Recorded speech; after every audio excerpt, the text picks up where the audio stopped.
Okay, let me see. Methinks I'm live. Let me see. There we go. All right. All right. Welcome to episode 727 of the Black Brain Trust. This is the Sapio-Males Guide to the Galaxy. Savvy. We're going to talk about what it means to be savvy. Yeah, we're going to talk about what it means to be savvy, man. Um, I I should be joined also uh, by a few people if they are around. Or I was just should have joined. There was some people I talked about with regards to this live stream, so hopefully they can pop up, get in on the conversation. I'll be dropping the link in a little bit. If you guys want to also chime in, but we're gonna talk about what it means to be savvy. You ever thought about what? Damn it! I do this every freaking time. Hold on one second. Hold on.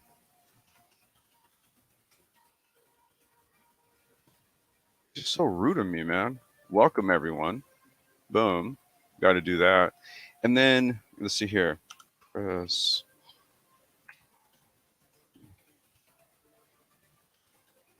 and music is okay. Okay. And if you guys can press 105, if the sound and music um, is okay. Tonight we're going with some Joachim Kuhn. This is some Euro jazz fusion funk type stuff from the mid 70s. I told you guys I am uh, a crate digger, and I was going to say former, but I don't think you ever really lose it, right? But yeah, I used to, dig and DJ and mixtapes and produce and all that shit. So, um, yeah, right about now in the last maybe week or two, I've kind of been more on some jazz fusion shit. The last live stream featured some Miles Davis, Big Fun, 1974. So yeah, there's just something about that jazz fusion sound from that mid 70s era. I don't know, man. It's hitting on something right about now. So we're rocking with some Joachim Kuhn this evening, and I got some other joints lined up. If we do run a little long, but yeah.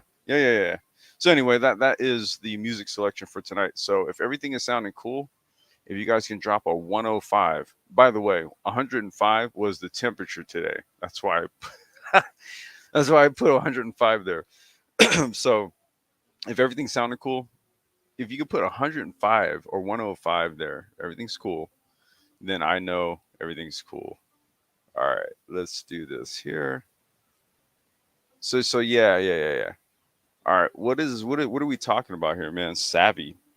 Well, in the description of this here live stream, I do have the definition of savvy.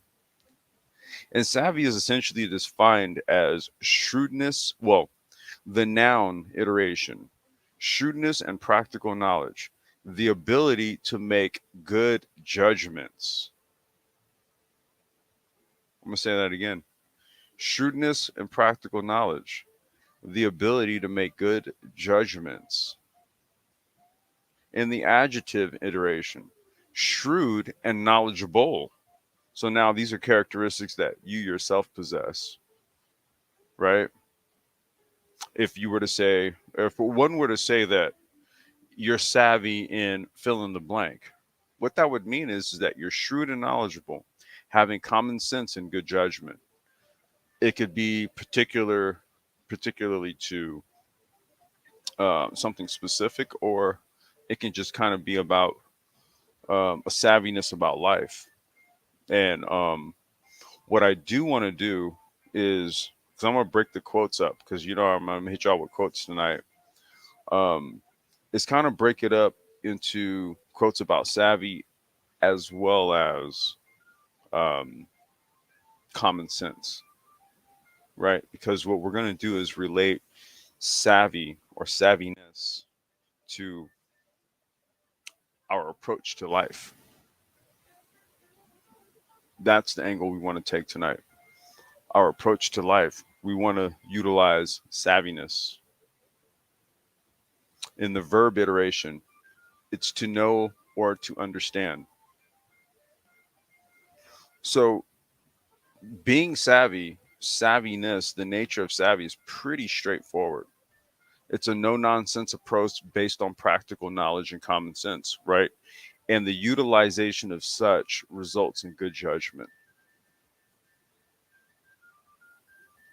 That's essentially what savviness is, man.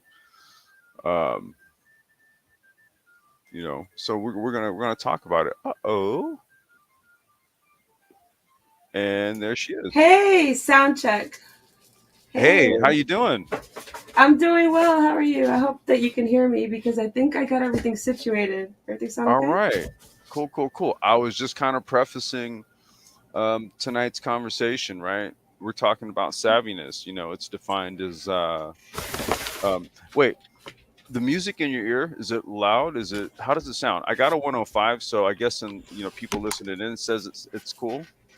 Hi, chat. I'm gonna look at the chat in a second. It sounds Okay, perfect to me. cool. Okay, Let I me just ask you though, wanted to make sure. how's Go ahead. the? Am I giving you any feedback or any echoes? And Nope, how you're awesome. You're good. You're good. I finally set up the Yeti correctly to this whole StreamYard thing. Great. Okay. Yeah, I Sounds like remember a plan. there was some time ago where people were kind of bad talking the Yeti, but I don't know. I have no clue. Right, I'm using some piece of shit headset. Right, I so think the Yeti's great. You know what the difference that it did? I put some earphones on, and before I think there was something because I'm using a desktop iMac, and I think that I thought there was some sort of like non-compatibility between the two, but no, I found a lot of people are having this problem with StreamYard and their Yetis, but no, Yeti's great. I think I was that gonna say if you know how to use the settings, yeah, you sound good now. Yeah, you sound good. excellent. Okay, Thank you. all right. Well, I was kind of like kind of getting into the definition in the nature of what savvy or savviness is, right? And I'll kind of just go back uh, to kind of circle back to it, right? So in the noun iteration, savvy is shrewdness and practical knowledge, the ability to make a judgment. In the adjective iteration, it's shrewd and knowledgeable, having common sense and good judgment. So that would be a characteristic that a person would possess, right? When people would say, well, yeah, she's savvy in this, right? She's got an air of savviness when it comes to that, right? That's a characteristic Mm-hmm. trait, right? In the Mm-hmm. adjective form, and in the verb form, it's literally just to know or to understand, right? So savviness is a pretty straightforward concept, but I did want to relate it to more not necessarily like a profession, right? People, that's going to be the one thing that people are always going to kind of point to, right? If somebody's like real savvy and say like a profession or a craft, a trade, a skill, right? Mm-hmm. But Mm-hmm. what about just like general like life, Sure. Sure. right? Yeah, What like just about navigating and having a comfort and a yeah, social success. Sure. right, right, right. What about that, right? So I kind of wanted to explore it on that angle, right? Yeah. Sounds good. All right, so I got and so the other thing I wanted to do was because um knowledge and common sense are pretty much the core components of savviness, right? So Mm-hmm. I'm going to read quotes about common sense and savviness, and then we'll just kind of right, you know, we'll just kind of Yeah, no, react. that Yeah, works perfectly. yeah, whatever we think about, right? So let's I see here. keep going on mute. I have some kittens playing in the background, so that's why I keep Kitty! going on Oh my mute. God, I'm a cat person. Kitties, Me too, yeah. kitty. Oh They're my at God, that age I where was about everything is a toy. dude, I was about to go on a serious sidebar because I want a serval. I want a serval cat or a Bengal so bad. Yeah. Wait, what's the first one you said? A serval, that's like literally like a savannah cat. It's like a, Uh, it's like the It cat that's like the keeps size breaking of up like every maybe time. like, wait, what was that? Every time you say the name, your sound goes out. Okay, I hear Oh sun, but shit. that's it. No, a serval. Oh, I don't know what that is. Yeah, it's Serval. basically like a sub-Saharan African cat, right? But it's about the size of Ah. maybe like a mid-sized dog. It's not. It's not a big cat, but it's not a small cat. Right, But like a they meerkat or something. they have kind of they can have a house cat temperament, and Ooh, they're exotic. They're beautiful. I want one. But yeah. that, Oh, like I said, cats I would don't be want to cute. sidebar because we'll get into talking about cats. It happens. 'Cause I'm Yeah, a yeah, cat it person. happens. All right. Anyway. So All right. yes, So you're gonna read some quotes, right? yeah, we're gonna read quotes. All right. So let's see here. Somebody with a Let's billion hear real quick. followers. Wait, what?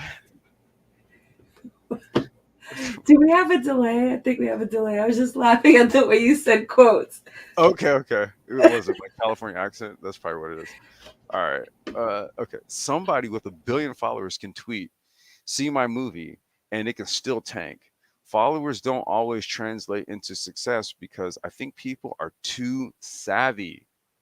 When something takes off, it's because people are connecting to it, not because someone with a lot of followers says to care about it.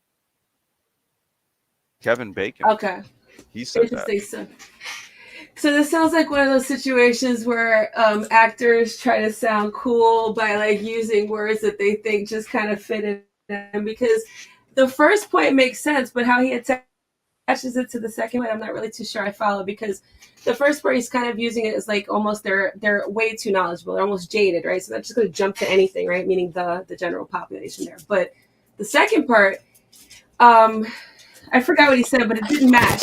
So Well, I no, guess like he said when something takes off, it's because people are connecting to it, not because someone with a lot of followers says to care about it. okay. So in that case, yes, that part is self-explanatory. So I think that that would be true, but that's not Mhm. necessarily because of more knowledge and then having like a kind of jaded tone. If anything, I think the more you would know about something, it would kind of be able to hit your taste sensors more apt. You know, you'd be like, oh yeah, I like that. You'd be able to really say, you know, you like with both statements though to some extent.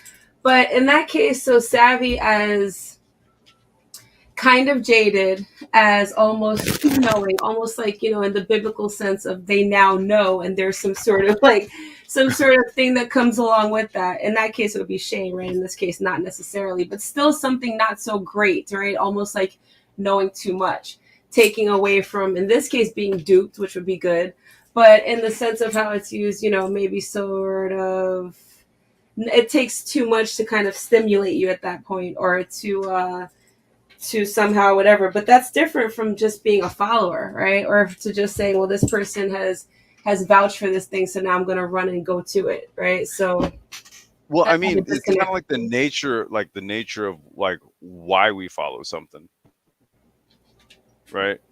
Um, is it, you know, did it become like something that popped up on your feed? Everybody's talking about it, so as a result of this, I'm gonna hit follow. Or is it because you popped up in your feed, but this is something you genuinely give a shit about, and you're like, you know what, I want to know more. Follow, right?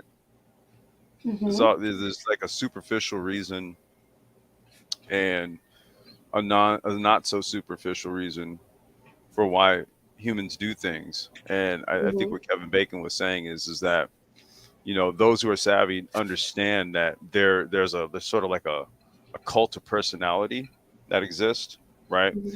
And then there is an appreciation for craft, right? And those are going to be like the two reasons why. And then there's like some gray area in between, right?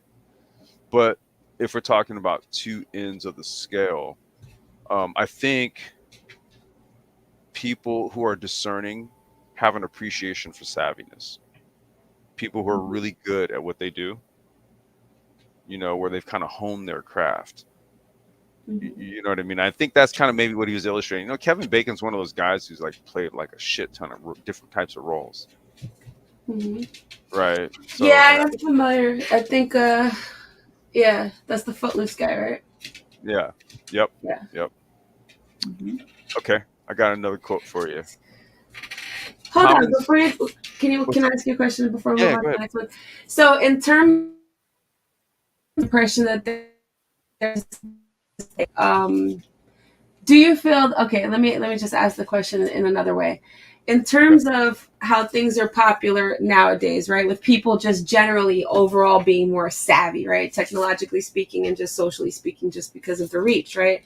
Hmm. So do you think anything's really changed in terms of this sort of blind following popularity thing? Or, in my opinion, it's turned up, right? So that's why I kind of feel like there is this jaded aspect used, but in what should be a good way. But I don't think anything's really changed when it comes to this idea of how to pick popularity or how to pick what's popular or why a lot of people like what they like. Well, you know what? I think this next quote. Let me read this next quote because I think this is actually going to lead into what you're asking. Okay. All right. Common sense is a collection of prejudices acquired by age 18. Albert Einstein. So basically, what he's saying is that by when you get to 18, right, you should have a fair idea of what is right, what is wrong, right? General prejudices, Mm-hmm. right? Prejudgments. Mm-hmm. Okay. So repeat the question that you just asked. Well, simply put, has much changed in terms of blind following popularity and somebody speaketh and then it is if popular if I would, yeah, yes and no, right? We from the days of Edward Bernays, right, the nephew of Sigmund Freud, right, who essentially wrote the book on how to Oh, mass market. complex, I'm sorry, there's some sort of sound issue. You said from the days of, and then I didn't hear anything until Okay, market. no, no, you're good. Something's wrong. Edward Bernays, Hmm. he's the nephew of Sigmund Freud. Okay. Okay, and he basically wrote the book on how to mass market to people, Hmm. right? So you're gonna have once again that whole illustration of the people who are more discerning, and then the people who want to catch a wave, so to speak, Hmm. And right? when it comes to the majority, safe to say it leans towards the latter, right? You already know this, right? Right, right, okay. You know what I'm saying? I mean, and that's kind of Maybe why having go ahead. a Yeah, well, lascivity to it, maybe, or you said having uh what? oh. I'm sorry. I think maybe there's a sound issue again. Having some exclusivity. Let me go out and come back in, okay? Okay, no, you're good. But you Uh, said having some exclusivity. yeah, in terms of like the all knowing, right? Because in the sense of it being against what would lead people to just kind of blindly follow something, right? So that would mean that the general population, the same people who would kind of do that, would be generally speaking lacking savviness when held up to the other group, right? Yeah. Okay, okay, all Oh right. yeah. So go I ahead. mean, you got yeah, and it's the savviness of the other group that understands the psychology of the masses, right? Mm-hmm. That's how they Mm-hmm. know how to like best steer them in whatever direction at any given moment, right? As they see fit, right? There's a level of knowledge and common sense that they possess that others don't. And so since others don't, what you have to do is kind of steer them in certain ways to you have to kind of give people forced decisions. Oh my god, I can't believe I'm even saying this shit. Because on one hand, we don't like to think ourselves that we're in this position or a situation where we have forced decisions, but we do.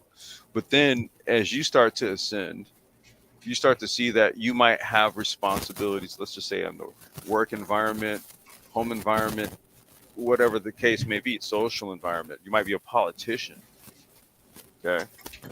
And it is incumbent upon you to steer people in certain directions based on your knowledge and your common sense. They may be ignorant to the facts.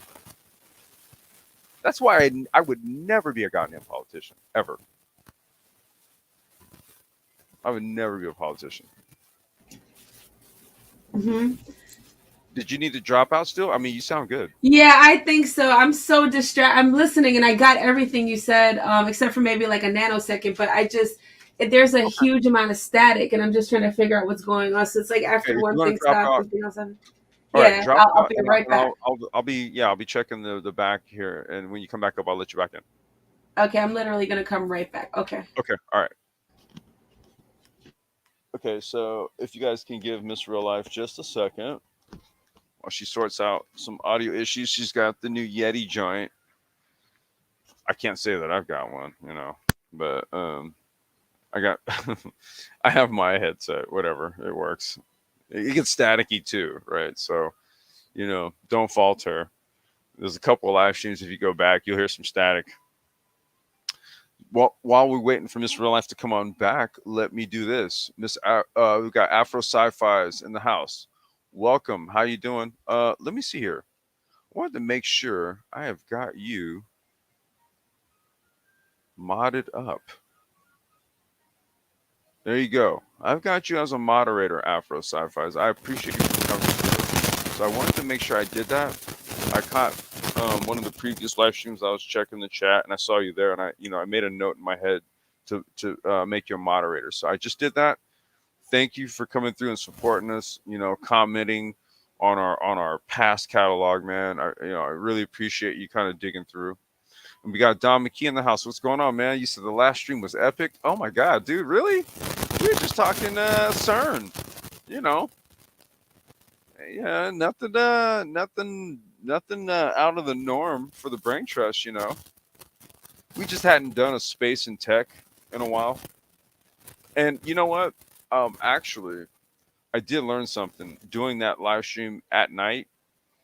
I don't think people really care if we talk about like science and tech and whatever in the evenings. I used to think that that was a thing, right? I was like, well, I can't be talking about that kind of shit at night. No one's going to really care to listen. But actually, I was proven wrong. So, we're going to start doing that. But, if it's going to be at night, it'll just be at night. But we'll go ahead and do that content, man. We're going to really turn this stuff back up. So, but I'm glad you enjoyed that stream, bro. Like, really, I'm glad you did. Space and technology is one of the mainstay topics of the brain trust, and it had been maybe about 7 months since I did a space and tech live stream. So that's not cool. You know what I mean? That's not cool. So, I had to kind of even reassess just my own approach to, how we're doing these live streams and stuff. Because I think, maybe people will be cool with that type of conversation at night, So if you are, this Miss Real Life right there. So if you guys are, then, we'll do those live streams at night, So it was that, yeah, it kind of surprised me, actually. Miss Real Life, you all good? Hey, so I found out what was going on. I took a little bit longer because I was doing some detective work. So I took out everything and just listened to the stream as if I was listening to it with my computer. And I actually think the static is coming from your end. Not like I'm asking you to do anything about it. I'm just saying I think that's what's happening. So I had earphones on. So now I took those off. So I think that you would want to know that. But I would like for somebody else to confirm that out there, Well, so I wait a know minute. that. Yes. Well, the thing is, the sound now has like a little crunchy noise to it. So what I'm going to do is I'm going to unplug my headset and then plug it back in, and we're going to see what happens. Okay, give me a second. Okay, and I just put my Sorry, you guys, earphones we're back on, so starting that out should take care of that audio crunchy issues. sound. Yeah, we're sorting out audio issues on the fly. We're not professionals, you guys. So give us a second. Okay, thank you, Afro. So Afro confirms that there was some static. All right, so that's what I thought. That's perfect. So that really helps out. So for that sound that he was talking about that he heard from my end, I think I fixed that by putting back on my earphones. And as long as the static isn't there on his end, Yeah, I that'll don't be hear it either. good. Good. Yeah, sounds perfect. Okay. Alrighty. I don't hear any now though. Yeah, I think we're all good now. Yeah. Okay, cool. Yeah, you sound great. All Okay, great. Thank you. Yeah. All right. Okay. So, next quote. We need to stay on the leading edge of technology. That technology in our products and our internal process and manufacturing. But most importantly, we need the talent, the multidisciplinary talent. It's talent that knows how to operate globally, that has technology savvy and business savvy. Mm-hmm. Now, Rael, my co-host on the Sapio-Males Guide to the Galaxy, would call that soft skills, right? The ability to have the ability to engage and operate globally, right? That's been something that we've pushed on this platform here, being digital nomads in this new age, being able to essentially make money wherever you go. That Right. requires some Right. savvy, right? Yes. Um, Definitely. what do you have on that? Expounding on what you just said, yes, it does. Because conceptually, like I felt like, just using myself as an example, that the whole point in me studying what I did for my graduate degree was to be able to kind of move around. So no matter where I was, I could be anchored there financially, or at least have an anchor there financially. So, well and good. So I went out into the world with the knowledge or degree, the experience a little bit. We had internships, and of course, there's just life experience. But it was only until, I guess, imprinting it in certain different plans and just trying to like really execute it practically, as opposed to just knowing that this is how it should be, if that makes sense. Else I'd Hmm. have to go on too long to explain what that part means. And really, the only missing ingredient was time, right? Because when I kept putting that fork in the oven, or whatever the expression is, um, finally, this opportunity kind of, I just literally stumbled on it. Even though I was actively looking, it was not in the place where I looked, and that's happened in my life a few times. And I know Yeah. because I'm ready, and me being ready is the savvy. So, I was gonna say absolutely. that, I was gonna just go there. I was gonna okay. How are you ever ready for an unknown? That's my first question to you. Say that again. You How went are out. you how are you ever ready for an unknown? Um, by understanding that certain things are constant, right? So if you Ah, can understand the K in the situation, I think that would, oh no. Okay, it's gone. I think that will give you some I guess leverage, or I guess some sort of comfort there, right? But hmm. you still have to surf a wave, and I think that wave just a time. So if even if you don't have time with that particular thing, which is always helpful, okay, in under any circumstance, sometimes you could be like, it could be in a situation where you don't even think you're picking up something there, but as long as you're focused on always Shit. Real life? situation, just having certain Wait, wait, wait, time with wait, wait. other things, You life cut out. experience. You cut out. You cut Okay. out. You Hmm. said you said right after riding the wave, and you cut Hmm. out for about 10 seconds. Yeah, that's really whack. No, good. You're good. Go Ha- ahead. Okay, I was saying that even if one enters something as a beginner, if they have the experience of time in general, right? Like their time on earth, age, experience, right? It helps you understand that there is a maneuverability that you have to be comfortable with. And if that component is missing, no matter how much you know in something, there's always going to be an awkwardness. But the converse is also true, because even if you're walking into a new situation where it could, this is just the way that things go in the beginning, right? That also offers Right. us another level of comfort and another layer of mobility in any situation. So, So mhm. yeah, that's my answer to your question. Go Okay, I was ahead. gonna say no. I was gonna say so. Basically, what we're saying is one, savviness enables us to one understand intrinsically, right, that everything is in constant motion, right? It's kind of like the waves of the ocean and shit. Hmm. Sometimes the waters are steady, sometimes they get real choppy and shit, right? We go in knowing this, right? The other thing that we also want is stability at all times, right? So even in choppy waters, what we want to do is steady the ship as much as possible and have the knowledge on how to do such. Hmm. Kind of like that. Definitely. Yes. Yes. Okay. Okay. Let's see here. It is 1,000 times better to have common sense without education than have an education without common sense. Yeah, and then there's the third leg or whatever, or third arm of what we were just talking about, which is intuition, right? And Right. that definitely does apply, which I think is why time is so valuable, right? Because there's still, even with experience of time being on earth, you still don't know, right? They're just, and even with the constants, with the laws, with the axioms, you still don't know a lot of stuff, right? You don't know a lot of shit. Meaning outcomes, permutations, like there's so many, so it's like you don't know what's going to happen, You know, like yeah, really. no, So I'll tell you about it. You don't know. right. Yeah. So Yeah, so there has to be a thing, a beacon that leads you to, like, let's say you're walking down a block that you walk every day, but all of a sudden you're like, you know what, I'm gonna take the right instead of the left today. And you might not know why you did it. Maybe it could be something so subtle. If you had to think about it, you could grab something, but nothing so tangible as all that. Or maybe it was something really obvious. Either way, there are things that happen like in between the lines, and I call that intuition. It's nothing all hokey and weird. It's a directive. It's very, very clear, and it's something that it's the unsaid thing, like the thing that hovers behind like life experience or actual knowledge about a particular thing. So yeah, the common sense thing, I think, is kind of that. um I don't know, there's so much to say about that. When I was a kid, um I have a relative, rest in peace, and she was like, this one, she's got good sense, and she always just complimented me since as early as I can remember, since 4 years old, that I have good sense.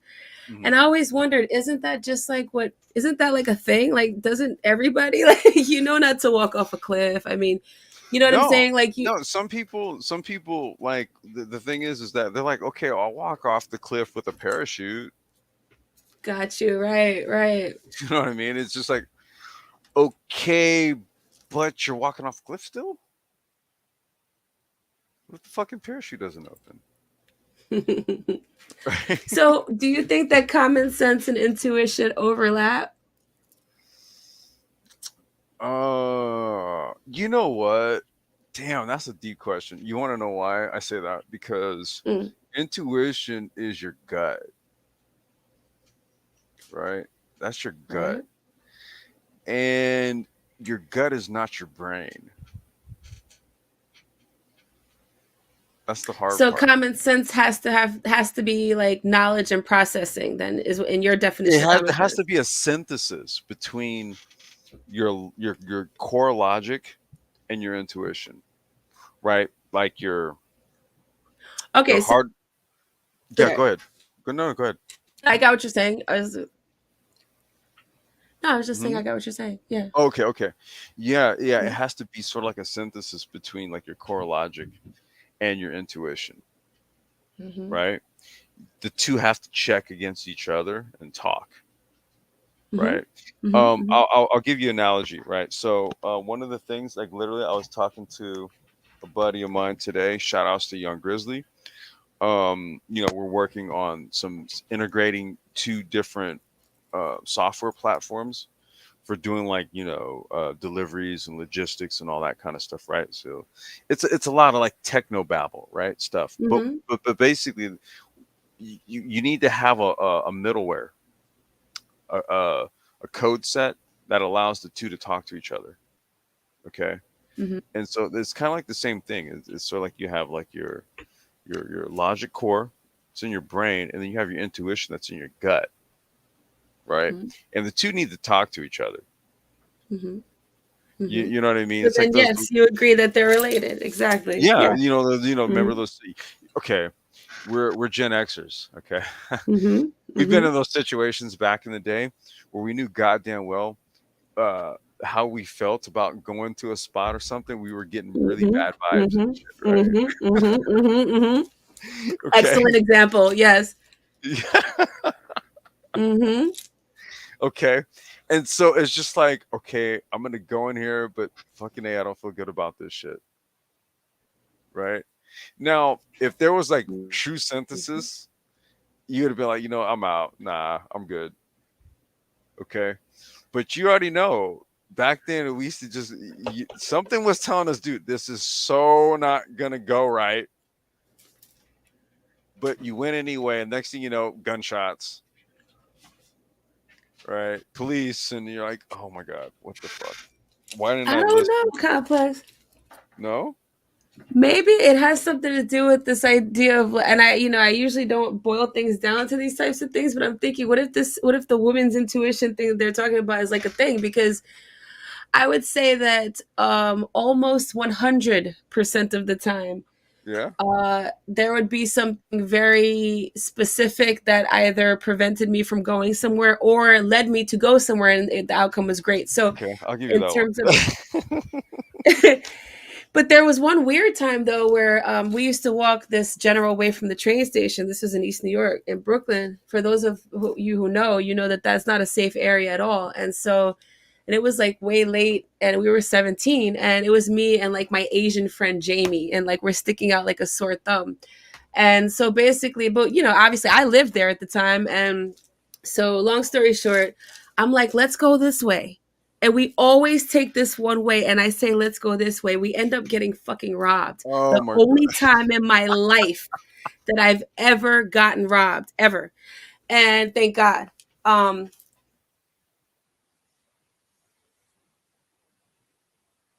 what just happened? Obviously way off like that night, but that taught me a lot that I think prevented a lot of other shit. Do you know what I'm saying? And so in Yeah. that sense, I look at it that way. But Okay. You know you know, what? yeah, other I'm gonna person give would you. say, I'm gonna. You have a valid point on that.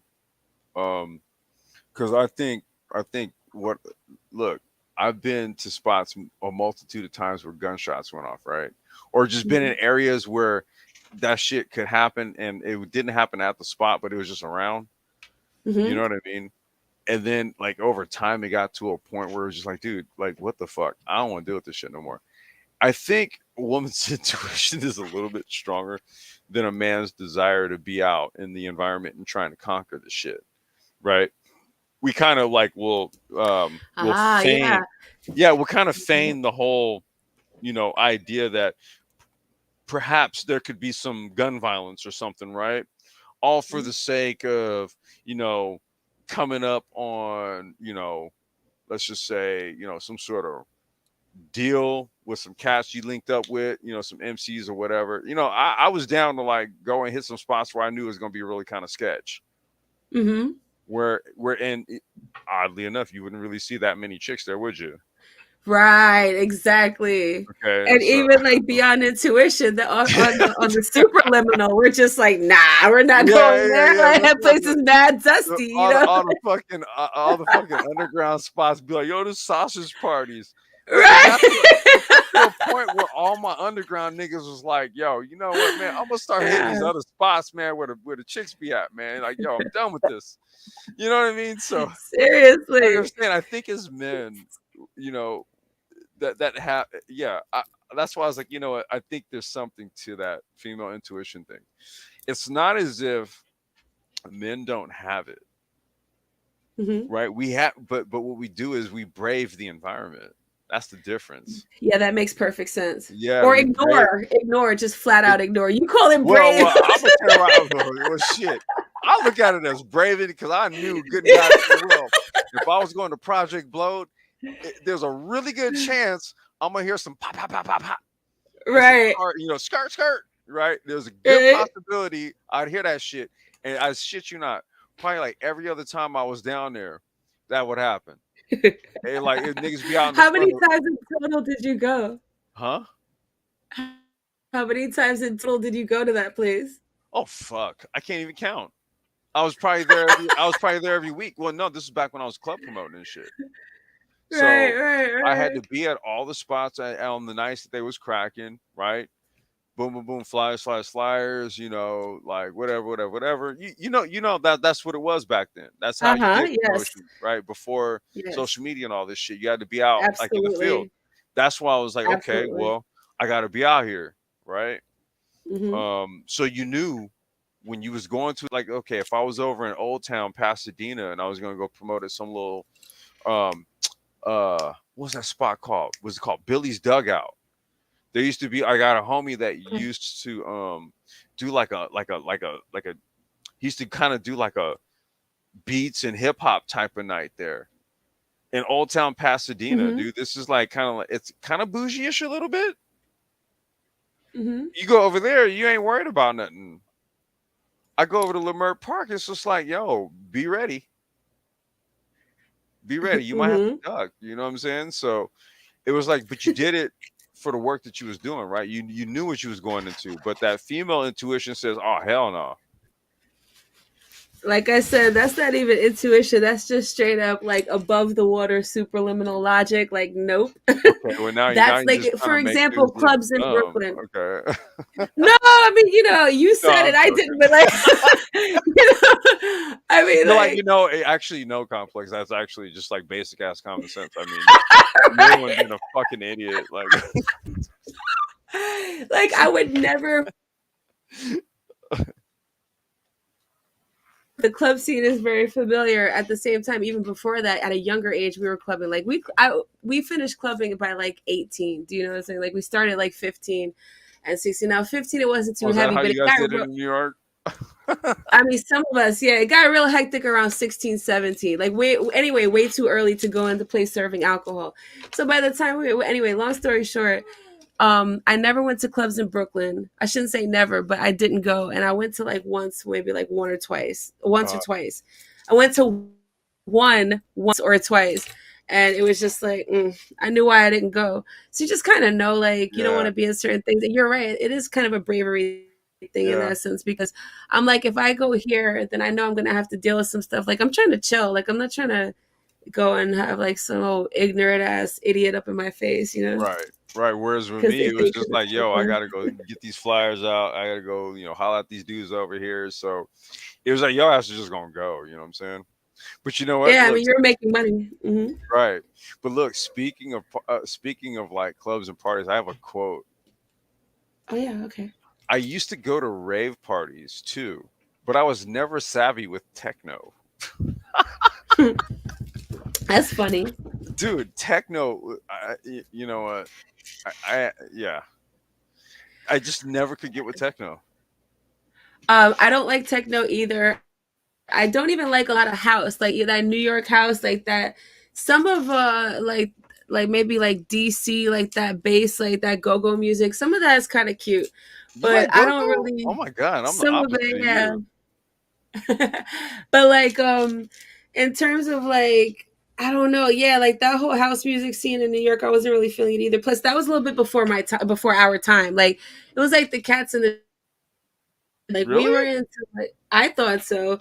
Like when we were clubbing, there was like well, it depended on where you went. Like if you did not go to a hip hop reggae place, or if you didn't go to that night, then the traditional music they would be playing would be like house music. Oh, yeah. Techno was like specific for like That was more lime. like that was for like the cocaine crowd. Exactly. Yeah. And then it spilled over for the ravers. But like Yeah. in the New York scene, the ravers were kind of like it seems so intentional. Like we talked about this before when we were talking about Peter Gatien. But anyway, long story, and Michael Alec and all those, but which you probably heard of. Yeah. But like and so like they pushed that with the raver scene, but like that was back when we were about 15. So basically like you could start to see it spilling like over in high school, like, people like that. But so okay, I could look at my whole point is saying I want to go down memory lane to make my point, but let me say it succinctly. People jumping on the raver bandwagon, even if they weren't into the music or into the scene, was definitely a thing, because the unifier there was drugs, right? And basically just like wanting to be a part of what was popping, basically. So yes, I can understand that. Was that person, who is that person who said that? Rose Byrne. I don't know who that Who's is. that? I don't know. Yeah, I don't know. But I thought it was interesting. Wait, what the, oh shit, wait, hold on. I am slipping because I had some other stuff queued up here. Give me a second. Okay. I'm so slipping right about now. I'm just happy that the sound's been working, so that's fine. Yeah, we're all gravy. Yeah, we're gravy train. Yeah, we got this. Yeah, we got this. We're gonna get this, everyone. Okay, we're not professional YouTubers and all that, but damn it, we have a lot to say. Well, just as I said that, it went out. Like I didn't hear anything except for "we have a lot to say." Okay, Would you mind telling me again? You know what? Never mind. We're gloating too much just for that shit to happen. It's not. It doesn't bear repeating. All right, hold on. Let's see here. What is? Wait. Where's my music? There we go. Okay. All right. Okay, here we go. Mm-hmm. I'm not tech savvy at all. Charles Best. That's it. Yeah, that's it. That's it, right? Yeah. And the conversation. Grumble. Given that we have mics going in and out, right? Right. Well, no, because when we were coming like I got internet. What about you? Tell me what year you got internet. I got internet around like 98ish, 97ish. Okay, I started using the internet in 1988, and then I got internet in my home in 1991. Shoot. Like America That's Online. earlier than yeah, that's Yeah, the first one we I got was doing this to. kind of shit, a long time ago. You know, yeah, yeah. Yeah, so I would say like let me make sure I got the years right. So, well, definitely not as early as you. The earliest person I knew was like 1996. So I got about a year after her. So yeah, it was about 1997. So wow, you had it where you had it when only the military was using it. What the fuck? Dude, listen. I Anyway, look in scratch 1992. that I literally for the ordered. record. So I wait, dude. In 1992, I literally ordered some shit. Like, okay, the way it worked was you had to go onto a website, fill out like, okay, they have this little form thing, and you picked what you wanted, and then you printed it out, and then you put it in an envelope and mailed it to like say like J.C. Penney, Sears, or whoever, and then they would mail you the shit to you. okay. That's how it worked in like 1992. Right. Yeah. Exactly. Yeah, yeah, yeah. We ordered absolutely, yeah. Yep. Sorry, I was reading at the same time. Thank you. Afro says Rose Byrne is an actress. She was a CIA agent in X-Men First Class. Thank you. Boom. Hi, Sir Appreciate Anthony. Good that. evening. Yeah, Oh, appreciate okay. that. So yeah, that's exactly how things went down. But catalog stuff, like you put your monies in the envelope, like Hmm. you said. Yeah, no, yeah, Like I never. want Don't put that. cash in that bitch. You got to put like a Right, money right, right. order, No. And cashier's then check. they had COD, but that was like a myth. I was like, wow, you can order it and you can just pay them when they get here. I was like, that's what I I want to mean, do that was a because bit of a fucking risk, right? I mean, in a way, but it's like I had every intention, like as long as they came through with the correct thing, like I'd be happy to pay Yeah, I them. But give you I'm like, why cash and should they I get give you. you money? Right, but like you want me to send you all this money and shit. I don't know what you got going on over there. But no, wait. Okay, when I go into the store, I got cash. So may as Yeah. well bring me the merch, and I'm gonna have Exactly. Exactly. Thank you. Yeah. What's the yeah, difference? Except a little more legwork on y'all's behalf. But okay, so charge me like $5 extra. yeah. Well, okay. In the other scenario, it's a little legwork on my behalf. I got to take my ass over to you to give you the money. This can work both ways, man. I'm just saying. This really could go both Right. ways, man. This could be a mutually beneficial experience here. Exactly. Well, that's the Yeah. reason So I why we don't know have why they got rid That's of the that reason why we cash have on delivery. PayPal now. That made it mutually beneficial, right? That's true because you do get a lot of protection with PayPal. Like I really appreciate that. Like Yeah. there have been a couple of times, not like scam shit, but just people just like I'm like, yo, what the fuck? I'm like, I'm gonna need my money back. So I don't even deal with them. I'm just like PayPal, listen. I need you guys to call your PayPal please. No, you know what? Send me Dude, I'd have to tell you about this privately, but man, PayPal did some shit to me oh no. about last year. But now Wow. it wasn't our fault. Um, The people who paid us to do. Okay, you know what? It's a sidebar. Never mind. I have a quote. oh wow. I was really interested in what was gonna happen. Okay. Go Yeah, ahead. no, I was listening to the it's quote. a sidebar. We'd Okay. go on another 5 minutes on a diatribe. Okay. All right. Okay, I got a quote. Let's see here. Okay. It is common sense to take a method and try it. If it fails, admit it frankly and try another. But above all, try something. Franklin D. Roosevelt. He's speaking of common sense. I'm gonna have to totally sorry, do you want to take this one first? No, go ahead. I'm going to have to completely give that one so far my favorite that we've gone over so far because I think that that really talks about this blueprint about how savviness, what we started out with, right? Like basically the core of what you were starting out saying. Mhm.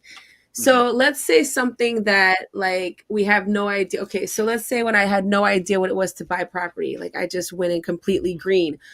And I was young and I looked really young and the whole experience was just very much like I wonder if they're going to take me seriously. And the thing was is I was like, well, fuck it. And I was prepared to know that there was stuff that I didn't have, right? So I was even going there in a sense crippled financially to a certain extent because I didn't have like enough to put down like 25%. And I knew that, but I also knew that there were ways around that. So I learned so much with that. And then later on, I was able to really use all of those things as just a way of like, okay, now I really got some information here, much more than I would have. How would I have learned that otherwise, right? So Hmm. yeah, you have to just try something because I had an objective, and the objective was to buy a pro. I didn't. I at that point I didn't care what I wanted to live in that property, and I Right. was focused, right? So yeah, you do something. The point is, you set a goal. Hopefully, you have several, right? You can work on them at several times at different times, but the point is there's one that trumps everything, right? Like a really strong focus, and you do something towards that. It could even be something small, like you want to get your house rearranged and cleaned. Do Hmm. something small toward it. Do something, and you'll get some knocks. You'll get some like confusion. You might feel uncomfortable, and you might feel like whatever. But if you do something, you're always going to be. It's not wasted time ever. Isn't that and I gotta tell you, sometimes I kind of struggle with that because I'm kind of in this sort of loop of like sleeping, getting up, doing a bunch of shit, kid, nap, right? And sometimes that whole sort of process starts to feel as though like you're not actually doing anything, Mm-hmm. right? So that feeling of stagnation, right? And I know I'm doing things, but I would even say that like, I kind of get in these cycles or these habits where I'm like, why do I feel like I'm in a rut, right? So when I start to even feel like I'm in a rut while doing shit, what that means or what that symbolizes to me is do something different. Do something. Just kind of as per that quote, you have to do something to kind of change things up. That's sort of like that impetus, when you kind of get that nagging ass feeling like, why is my life being like this? And it's like, okay, well, do something, change it. Exactly. And I think that there with any movement there's stillness, right? This is just how things work. So the stillness part is definitely for certain types of temperaments or certain types of, depending on what the circumstances really do need to change soon, and a person's trying to change their mindset while in the midst of that. And a time is of essence no matter what, but I think it really feels like especially the case in that situation, those types of situations. So yes, a lot of times though, it's already going to be something different because it's a different situation, right? And sometimes things will feel the same, but I think when it gets to a point that it feels like a rut, then it is. And at that point, something wants to be awakened and it's not yet awakened. So it's only Yeah. a rut because that's right when another level of elevation, or if you want to look at it linearly in a linear way, but however you look at it, it's a form of evolution and growth. And right before then, it does feel really stagnant. And the pattern is so exact that at this point, we can understand with experience that is definitely the thing, which is basically that moment of stillness, aka like before the arc of the curve, Hmm. and then there are the times where it feels like shit, who gives a fuck, or what is this all about, or it depends on the person's temperament again. Fuck it, I'm too tired to deal with any of this. Like those moments, and we have Well, to know that those are it's that also feeling changing of and those are also in movement. yeah, that feeling of stasis, right? It's Mm-hmm. kind of like, God damn it, dude. Like, remember that movie Groundhog's Day? I think that was really kind of like the point, which is one of my favorite movies with Bill Murray. I know And the movie and I make a reference to it, but I've never seen it. I've referenced it several no times because I understand the shit, you've concept. Yeah, I couldn't like I don't know why, like every time I would watch it I'd catch it in the middle, and I'd be like, oh, oh, this is driving me nuts. no, no, no, no. That's the thing. You got to watch it till the end. Okay. That's the thing about it. I know it's gonna drive you nuts. That's what we're talking about right now. This whole sort of kind of like that sort of that feedback loop where it's just sort of like, dude, why am I reliving the same day every goddamn day, right? And Mm-hmm. that was kind of like the essence of that movie Groundhog's Day.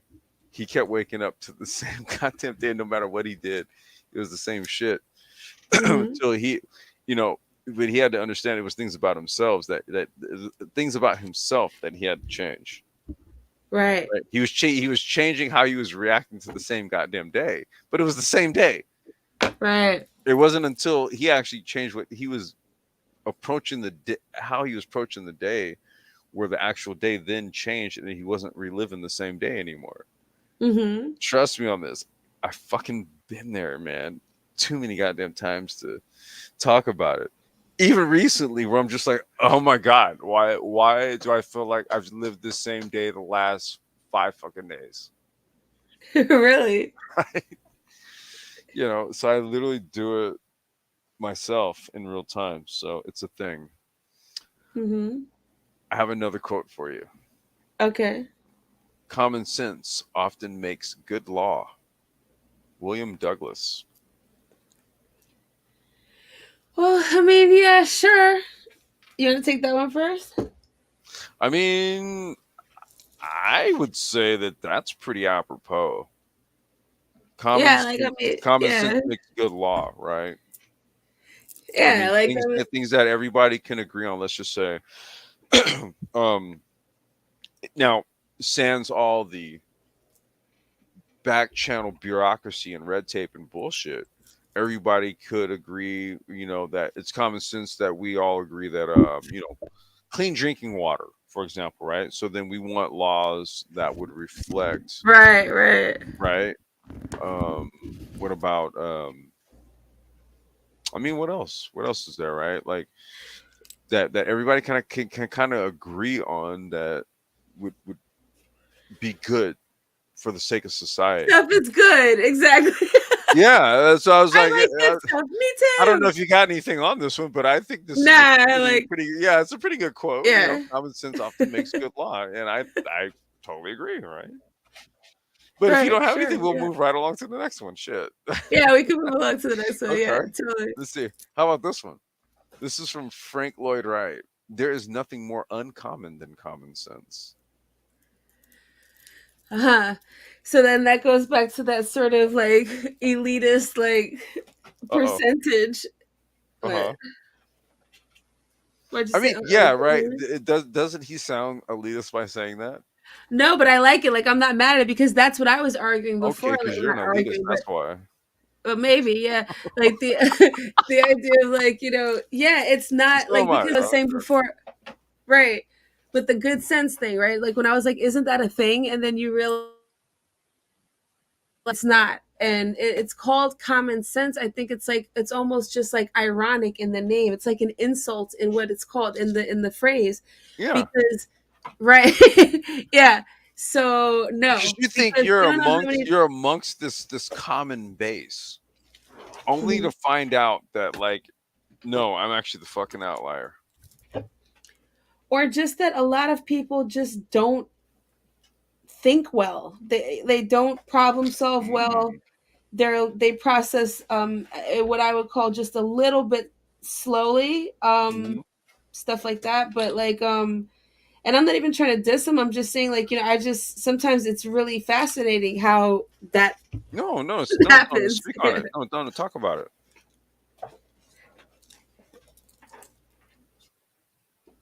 Huh? No, I'm saying no. I'm saying talk about it. Like don't say like you feel bad about it. No, say it. Yeah, so like just so common sense, right? Like I was saying, it's ironic because it's obvious at one level, right? Because you can see that just some people don't have good judgment, right? So the judgment is one thing, but it's just like the regular processing of stuff. Like you can tell by people's decisions about their own lives, right? That tells you this. Even if they're not like, even if you're not sitting down trying to like figure something out, that we're discussing something with them, like, why is the traffic like right? It's something like you could just speak about with somebody and figure out that maybe things aren't firing off at a certain level, right? Or at a certain pace. Hmm. But just by, there are people that I've known since like, let's say junior high school, quite a few. And I see the things that they've done with their lives. And it's just very curious to me because I know these are smart people. Like I know they're smart. Like I know them. We've known each other since we were 12. And Hmm. like I knew their brains even back then. So, you really get to know somebody's brain at that age. And Right. I'm not talking about like regular smart. I'm talking about like really smart. And I'm just like, wow, like what the fuck happened there? Why? and it'll be seriously avoidable things, or like seriously like I things that mean, they had to go out and purposefully seek, you know. I mean, dude, there'd be like so much shit that like the homies we talk about shit before, because the homies be like, oh, man, look, I'm gonna holler, and do this, and and then it's just sort of like that whole kind of like, yo, man, yeah, I don't know, right? I don't know about that one, nah, man, and then they go and do it, and then guess what happens, right? The unintended consequence. Well, Mm-hmm. it's an unintended consequence, but in my head, it was an expected one. Right? Right. It's kind of just all a matter of perspective at this point, because I was like, hey, dumbass, I was trying to tell you, bro. Like, oh my God. Whereas he's just kind of like, I can't believe this happened. And I'm like, anyway, you know, it's even within our own personal circles, man. I tend to find that we have these array of perspectives, and like some of your closest homies and shit, the dudes, your day ones and shit, sometimes you're like literally left scratching your head like, bruh, do you really believe no, not believe that, but do you really believe that? Do you really think that? Do you what? Hey, Mm-hmm. sometimes you gotta like let people kind of go on their own path of learning and discovery. Yes, very often. Dude, it was like, dude, I was the type of person where it's like, okay, if I have to go through experience, it's only gonna be once, okay? Mm-hmm. And also, if I can, I would prefer to learn from other people's experiences, so I don't have to duplicate the shit, okay? But Exactly. that was my common sense approach to life, or it is. I got another quote for you. Mm-hmm. Okay. A savvy entrepreneur will not always look for investment money first.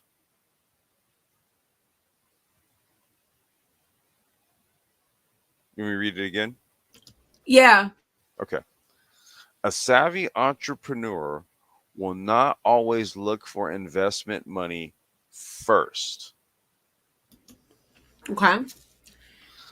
So I- you want to take yeah, this one first? yeah. You've got me to. I'll take it because Sure. I would say that it's actually apropos, very much so. And this is from Damon John. That's the brother from Shark Tank. Um, so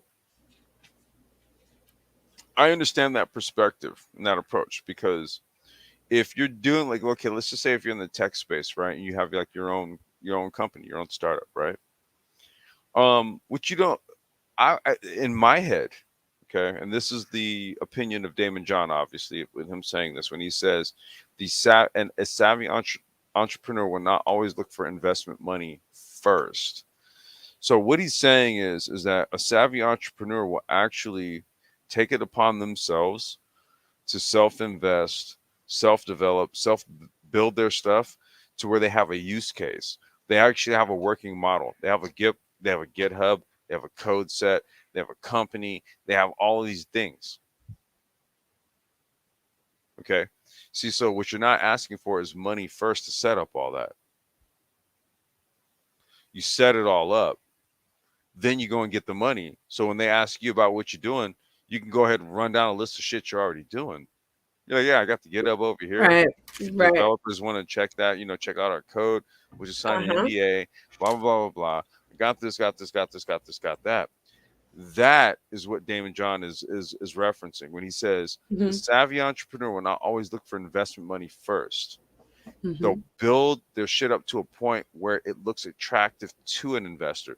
Because what Mm-hmm. an investor oftentimes does not want is for somebody to just pull up with an idea. You know how many people Mm-hmm. have ideas? Right. You have ideas. I have ideas. My daughter has ideas. We talk about ideas all the damn time, right? Mm-hmm. Mm-hmm. I mean, we're going to just invest in ideas, or are we going to invest in something that is actually already there, where we have somewhat of a solid use case, Mm-hmm. right? So the savvy entrepreneur understands, well, listen, I'm not going to go and talk to somebody about getting money for something without having shit to show for it. Mm-hmm. Have some shit to show for it, and then go and ask for the money. Absolutely. Yep. Yeah, yeah. Let me do this. I have not checked the chat. I don't know if people are dropping any comments. I don't even know how many Let me listeners see. we have. Hold on 1 second. Holy I was shit. there a little while ago. Paul Jones? Where the hell you been, Paul? Hi, Paul Welcome, brother. Jones. How you doing, man? Damn it. Man, Paul, it's been a minute, bro. that's that's my bro in Thailand, man.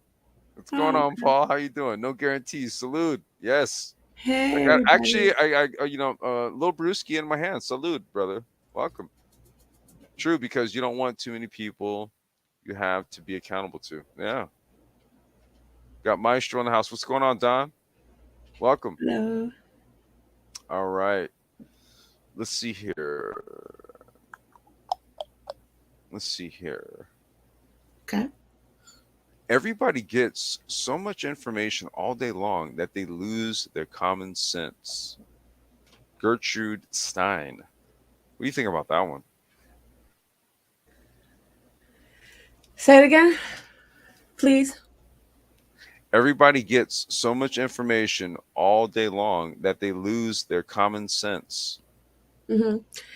So I guess the idea is that they're so inundated with, either the status quo or like how to think about things that they're not even showing their own discernment, which could be Hmm. valuable, which is true, right? So let's take fear, right? Hmm. So, if people are like always watching certain things, like, obvious things that would just always keep reminding them of what things that they could have out there to be afraid of or choose to be afraid of, right? Or the unknown is so scary, right? The psychopath is lurking around the corner, the I serial know, killer, right? The like, boogeyman. oh my gosh, right? The trains are derailing out of control and COVID, You know like this all is kind gonna of crazy happen, stuff. right? So, so the perspective is like, first of all, laws of probability in and of themselves would dictate that the chances of that happening, or even of two of those things. So let's say somebody caught COVID. So now what you're going to tell me the train they're going to get is going to derail too? Like the chances of things happening to the length of their fear is pretty much impossible most of the time. Any of us who have experienced anxiety understand this, right? And we've had to if we're going to not be anxious all the time. And then Mhm. there's also the idea of why it's just as likely to not happen, maybe even more so likely, whatever it is, whatever that thing lurking around, right? So common sense would tell you, right? If you just want to crunch numbers, that would tell you. Intuition would also tell you. Everything would tell you. Well, I Experience was would gonna tell say, you. wouldn't intuition like get you the fuck up out of a lot of Listen, shit if you just listen to your gut? which, no, I'm listening. I was saying, yeah, that bomb doesn't drop. Go ahead. I mean, bad shit happens. That's life, right? Yeah.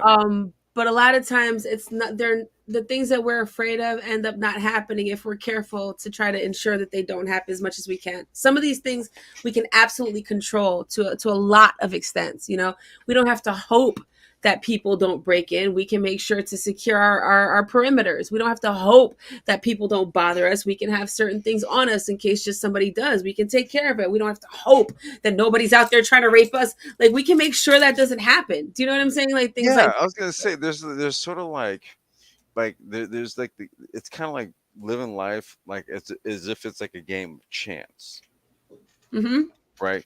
So what we're gonna do is we're gonna kind of ignore sort of like society's pitfalls, mm-hmm, right?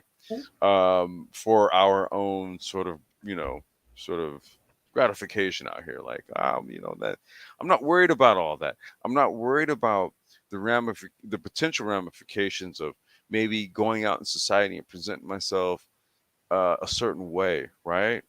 Because really I'm all about me and my own experience. And it's kind right, of like, okay, well, you do realize you don't live on this fucking planet by yourself, right? So there's other people who exercise this thing called free will, mm-hmm, okay? Just like how you're exercising yours. And then typically there's this kind of clash that will happen oftentimes, right? The clash of wills, or they call it test of wills, as they call it, right?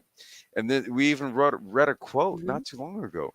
Common sense makes good laws. mm-hmm. right? So common sense based laws largely, um, you know, kill the possibility for those types of social interactions where you have people who kind of like function and act as like free radicals in society, Hmm. right? Who want to try to buck society's trends. It's just like, okay, wait, you know, you're not the only one here, right? And you know, the majority of people here don't agree with you. So maybe we can kind of come to a general consensus on all this, right? Where Hmm. everybody's kind of, you do what you do in your own home. We do what we do here. But then when we're out in society, we also do things in such a way where it maintains order and functionality. Shit, right? But we Hmm. have so much of a upheaval of that right now. We really do. We were seeing it across the board. I mean, we have Supreme Court judges, Supreme Court justices who refuse to define what a woman is, for example, right? I never really thought we would get to this. This is Right. a this is a weird time in Yeah. history Yeah. to kind of hear humans say these types of things, right? I would say prior to now, there was never a discussion of saying, well, what is a woman? What? This is some new. Excuse me. Right. There's always been like, wait a minute, where are we? Uh-huh. This is a bit of a sidebar here. But damn, like, Yeah. seriously, dude, like that's where you start to look at, okay, how much of society's functioning is actually operating on a common sense basis at this point, where we're Right. seriously considering a lot of the shit that we're hearing, right? It's Well, a kind of lot of kind of kind of troubling. yeah, I mean, a lot of that PC nonsense and what type of status quo those ideas of being PC are held up to, those are ridiculous and those are anti common sense for sure. Hmm. Because and that's why it never needed to be spoken what a woman is or was. Just like the same goes for a man. So and note right, it's on the coveted space. So Hmm. women are women, and then you got guys wanting to be women, but then you don't really hear about women The who are opposite, right wanting to get and that's a something. chance to go into the men's bathroom and stuff like that. They're like, nah, we're all right. Like, And that's some just shit. not. I'm Yeah. glad. I'm so fucking glad you just pointed that out. Like, oh my god, Thank you. because I'm like, you know, do you guys want to flip the mirror up on this real quick? Because as soon as we start talking about women trying to like transgender into men, do you realize how laughable it all becomes? So much so that, you know, never mind. I am so not going to say that on this live stream. Let me edit. Let me let me not say that. I was going to really say some shit. Okay. I have a quote. I have a quote for you. Okay. Okay. Common sense is genius dressed in its working clothes. Ralph Waldo Emerson. Right? Because genius is not that common, right? Sorry, I just busted in. I'm sorry. Did you want to take that one No, no, first? no. You got it. Go ahead. Okay. Yes. So, right, the 5%, you know what I mean? So like the idea of like, in order to really kind of get it, right? AKA display and be able to utilize common sense or have own it, however you want, whatever the verb is attached to that, Hmm. associate with common sense, right? Work through common sense, then sure, yeah, it is. And I like that a lot because it's sort of like it's the common everyday version of those what those sparks of genius show you, right? So, the sparks of genius, aka showing you the genius, right? Like poof, that's brilliant. Why didn't I think of that before? And so on a microcosm, we have that, we can recognize it on our own, right? Then there's the other, which is still the microcosm, I guess, because it's not world renowned, but for some people it is when other people recognize that spark of genius in one, right? But Hmm. yeah, that's the same faculty operating when it's telling you like, okay, instead of changing lanes every 5 seconds, it just makes more sense to just feel out and see where the flow is going. Stay somewhere and then change instead of acting like a bat out of hell, right? Things like common sense, right? But Right. again, if that was common, then traffic would not behave. Traffic would not be traffic if that was common. Dude, road rage would not be a thing. Right, that too. Right. Because I heard of some recent road rage incidences here. Just this past week, I was Um, just like, dude, people are losing their absolute excrement. Okay. Yeah, because the gas is so high over there, they're thinking like, because that stop and go stuff that y'all have, that traffic y'all have over there is nuts. It's even worse than New York. So like, but it's comparable though. It's pretty much almost the same. Just I I would was say gonna say, California is a man, little bit the worse. shit I've seen, in New York. I went there one time, and like this is like late '80s, right? So I haven't been there, in God knows when, but well, God knows when, late '80s. Oh Um, boy. Wait, right. I'm sorry. After you said I went there, No, sorry. I was saying I went there in the late '80s, and then I said I haven't been there in God knows when, and I caught myself. I was like, no, dumbass, you just said late '80s. Oh, so you do know when? Okay. Yeah, yeah. So like, why am I saying God knows when? Like, no, dumbass, you know when it was We the all late '80s. now know It when. was Right. 1988. Okay, so but it did have like kind of like that era of like LA downtown traffic, all that kind of shit, Uh huh. from what I could recall. Um, but I think when it comes to California and LA, it's just like kind of no matter where you go, it just seems like there's traffic. Not so much nowadays though. I've taken a few trips down into the city in the past month, and because gas prices are so high, people are driving less.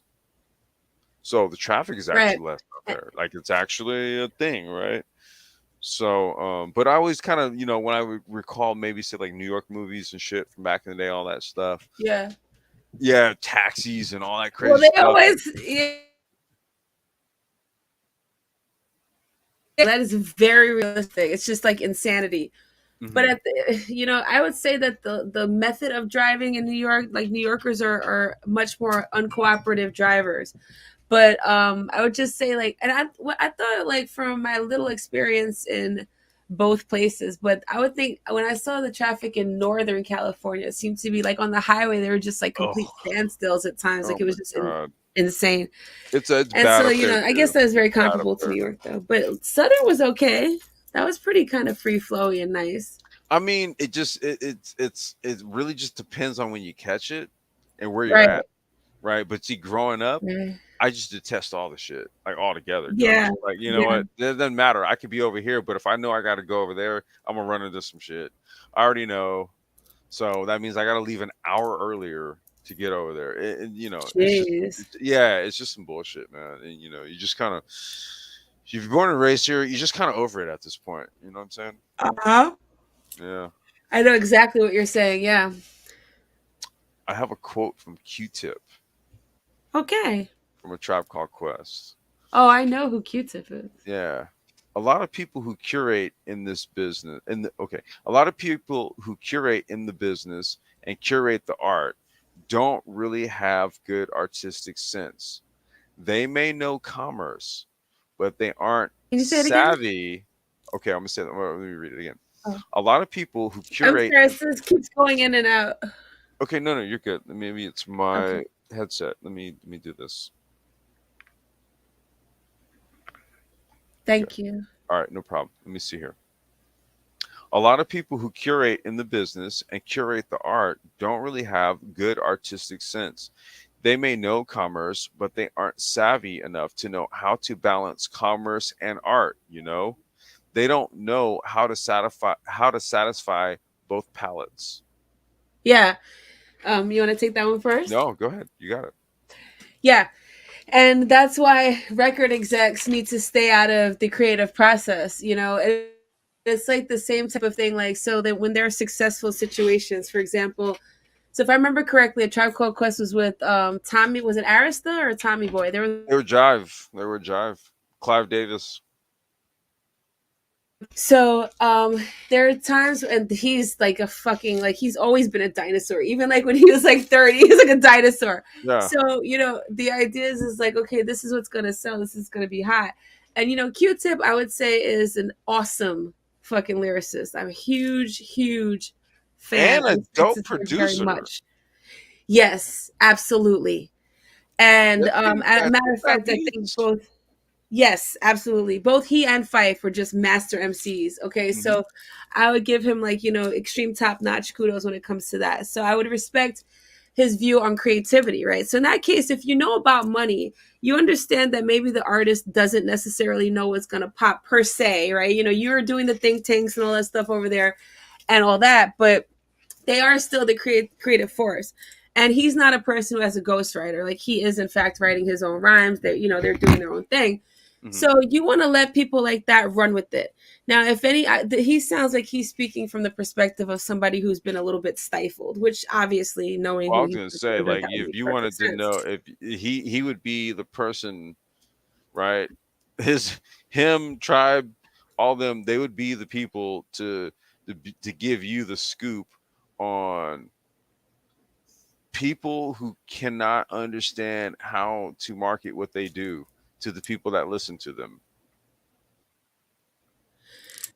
Oh, did you say anything after market? Yeah, no, I'm saying Tip, somebody like Tip would be the perfect person to explain to people how bean counters who are good with money, right, Mm-hmm. intrinsically do not understand how to market art to the requisite audience. They don't. Yeah. But see, this is why the record industry is a perfect example of the idea of just like strange bedfellows, because you've got the creative force, the real actual creative force, and then you've got these people who just know, like, listen, I know where to put my money and just quadruple it times a million, right? No Mhm. problem. But where's the commonality? The commonality is not just, okay, I can offer you this amount of dollars for you to do your thing. Right. And when it comes to like these weird sort of sexual proclivities and these things that make these people cross paths and really stick with each other and for the long haul, then you know what, they get what the fuck they get. So if he didn't decide to be under somebody's shoe, okay, and be somebody's buck boy, then he wouldn't have had to worry about it. And I mean that from the depths of my soul. Okay, of course you're going to feel stifled and like you have to put slave on your face when you've already understood what you are dealing with and willingly walked until it no longer worked for you. So, yeah. Don't get me started, No, okay? no, no. I'm saying because look, I came up in the music shit, right? That's kind of where the independent, like, the whole independent movement, like of the late '90s and early 2000s, where that's where I was involved in. That's where that kind of came in because, you know, like, we were like, early '90s, mid '90s cats, like who came, that's when we got out of high school and all that kind of shit, and we used to see like the bubblegum pop shit that they played on the radio versus the stuff we was listening to, or we was getting it on tapes, getting it on mixtapes, dubs, all that kind of stuff, right? And so we knew the real from fake, and we kind of started to understand that there was a there was a business angle at play. Why it was that I wasn't hearing Black Moon on the radio like I wanted to hear Black Moon on the radio, right? Mm-hmm. Or why I wanted to hear these certain groups on the radio. How come y'all ain't playing this, man? This shit banging. Why ain't y'all Mm-hmm. playing this, right? There's politics involved. That's what Q-Tip's talking about. Like, you have people that um, didn't understand how to market the art, but had the money to do the marketing. So they had to do Mm-hmm. it based on what they knew how to do. And what he was referencing was that, well, look, they don't have the savviness to assuage both palates. Mm-hmm. Okay, and that's kind of where the indie scene blew up, because then it was like dudes like me, we was just like, you know what, fuck y'all, we just gonna start our own shit, and we'll Mm-hmm. get our own, we'll get our own list of record shops, and we'll just start servicing music to them, and we'll start plugging it with DJs, and like we just kind of went around it because it was like at a certain point the establishment really didn't understand, and it was never for them to understand. They never wanted to understand the shit. Mm-hmm. That's why rap is what it is now, where you got little Uzi Vert Related type it. dudes and the baby Right. and whoever else. It's just sort of like, okay, Right. well, like what you see today is evidence of what I'm talking about. Yeah. You Yeah. know what I mean? Definitely. Yeah. All right, let's do this. I'm gonna read wait. Okay, here it is right here. I'm gonna read this quote.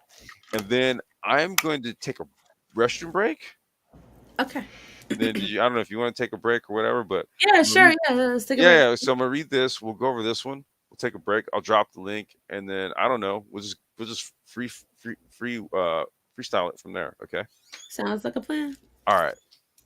Mm-hmm. Science is simply common sense at its best. That is, rigidly accurate in observation and merciless in.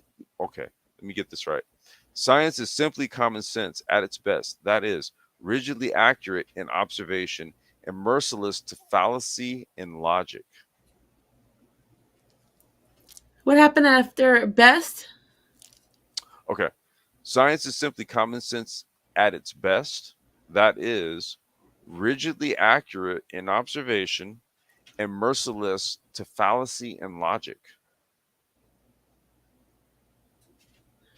Okay. So So. let's take, for example, Occam's razor, Mm-hmm.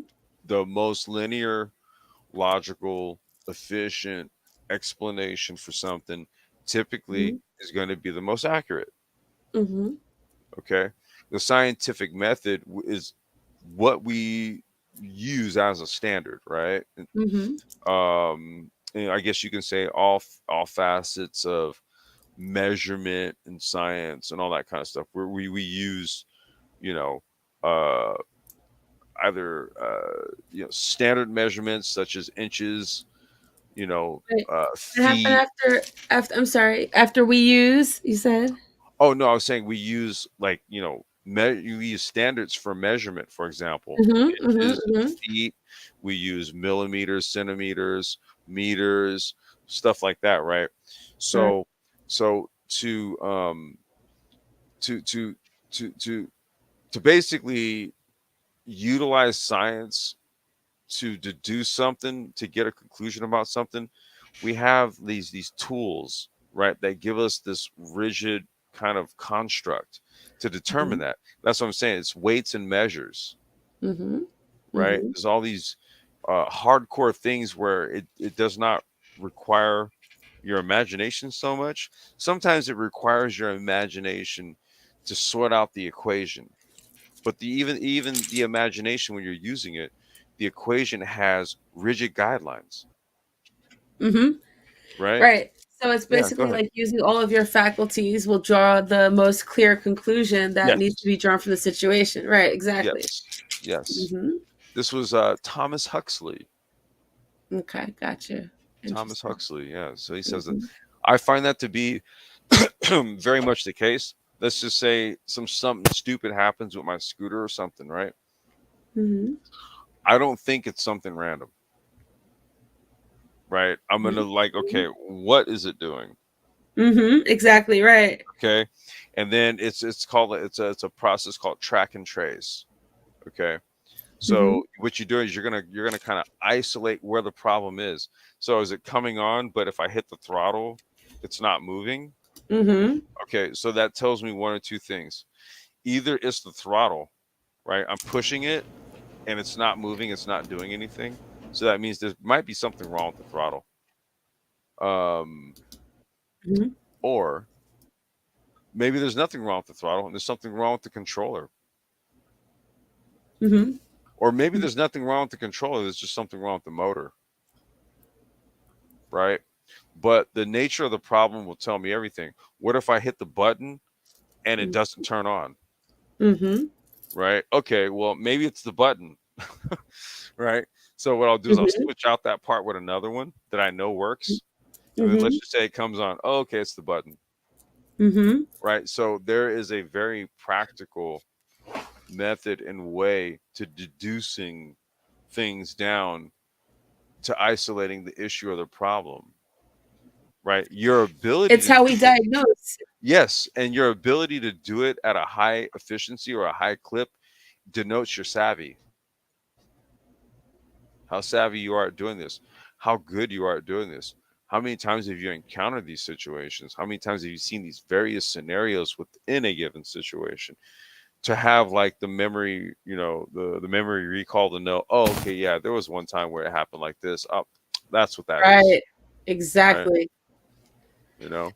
Absolutely, it's how we diagnose. And then what about in terms of when a person can't communicate, right? So you think about everything you've said, and then so whatever they can relay. So there's always going to be communication, right? So Hmm. picking up from everything. So like let's take a car and then let's think about the diagnosis part too. So like down south, like you everyone knows how to diagnose things, so you learn stuff. Like let's say all of a sudden your car doesn't start, not yours but a person's car doesn't start, Hmm. then someone will say, does it, is it doing this, is it doing this? Oh, it's the battery terminal. Yeah, yeah. It's so easy. Oh my gosh, there's something wrong with it. Or if it's like, no, that's not it, it's not even, it's turning over, but okay, it's not the battery, oh no, then you start to learn. But in terms of illness, right, it's so much more serious, right? So it's like a car, whatever, that's serious too. But so you have to really, really, really get to the heart of the matter. So there's no cutting to the chase. There's like, so time is again of essence. So what the person can tell you is not really the nature of what's going on. It is a little bit from their own subjective experience, but I hear that static again. But Hmm. it's not like necessarily objectively what's going on, right? Like they can say their stomach hurts, but it might not be their stomach. It could actually be like the bottom of their lungs that hurts. You know what I mean? So it's Yeah, like yeah. you have to pick up something. There's only one way to do that, is to mix those things. So like I said, his well, like you said, and like I agreed with, his quote just kind of speaks the scientist guy, the Huxley, Thomas Huxley, Yeah, his Thomas Huxley. idea. Yeah, it's just covering all angles of how to figure something out. And if you leave any single one thing out of there, you may take longer to figure it out. So, yes, you have to think about all that. But that's important because you can overlook stuff, right? It's the same reason why a surgeon can, I would assume, have not their first surgery, and people all day, every day have had wrong parts of their body Oh, had the surgeon oh performed my on them, God. like Yeah. different sides, like the wrong side, things like that. And because there's a way that you have to do the checks, like you were discussing, and that's knowing that even if you know something, even if you're so good at something, even if you've done this a million times, you are still not a robot, right? There's still something that you have to hold to yourself as a ruler at all times. Hmm. Don't know, just to make sure you don't make a mistake. Go into something not being convinced of what it is, but being open to any sort of thing, and then that way you can get to it. There's no bias toward what you would hope the outcome is. And what does that mean? It means putting your ego away and not needing to be right, and just wanting to be right as opposed to needing to be right, if that makes sense. And that Oh, well, we've heard that trope. What do they call it? There was a rest in peace to chaos, right? Sign language, right? mm-hmm, Shame, insult, guilt, and need to be right, mm-hmm, right? That was kind of like a trope. Um, mm-hmm. when it comes to that whole sort of interaction, the interpersonal dynamics between men and women, right? And how they kind of use that. I'm not a fan of that shit. I'm really not. I'm kind of like a come as you are type of Mm-hmm, person. mm-hmm, mm-hmm. You know what I mean? I just kind of want to listen. There's a whole bunch of things in my past that has made me who it is that I am today, right? And so Right. I assume that that is the same for everyone else, right? Mm-hmm, So I mm-hmm, allow those graces and to be pleasantly surprised. I like to be mm-hmm, pleasantly surprised by people. You know what I mean? I don't like to do that. I don't like to do that preconceived notion shit. I hate that. mm-hmm, I mm-hmm. really do. I'm not a big fan of it. Yeah, yeah. And you'll miss things, think going into situations like that. Miss There things you all the go. time. You'll Yeah. miss a whole bunch of shit. And it just sucks, right? Because you may have missed out on a really awesome person. just Right. over some shit that Or information, if I you like I was gonna that say, yeah, person's an there's so idiot, many. like they Yes, don't know yes. shit, and then you might like miss out on something real Yeah, valuable yeah. that they would You have said. seen him rocking with another person. It was like, wait, what? And it was just like, yo, I don't know. You was the one that was on that shit, not me, man. Right, right, You know what I'm saying? right, But right. look, I said he was smart. you wanna go ahead and kind of step away for a sec? Oh yes, yes, yes, Okay. All absolutely. right. Hey, okay, you guys, we're gonna step away. She's gonna go to the little girl's room. We'll go to the little boy's room. I'm gonna go grab some water. We'll come back. I don't know. You wanna drop the link? Yeah, Yeah, yeah. sure. Yeah, Okay, okay. We'll come back. We'll definitely. drop the link. If people want to come up, we can chop it up for a little bit more and all that. But yeah. In the meantime, just rock out. We'll be right back. Okay. All right.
Okay.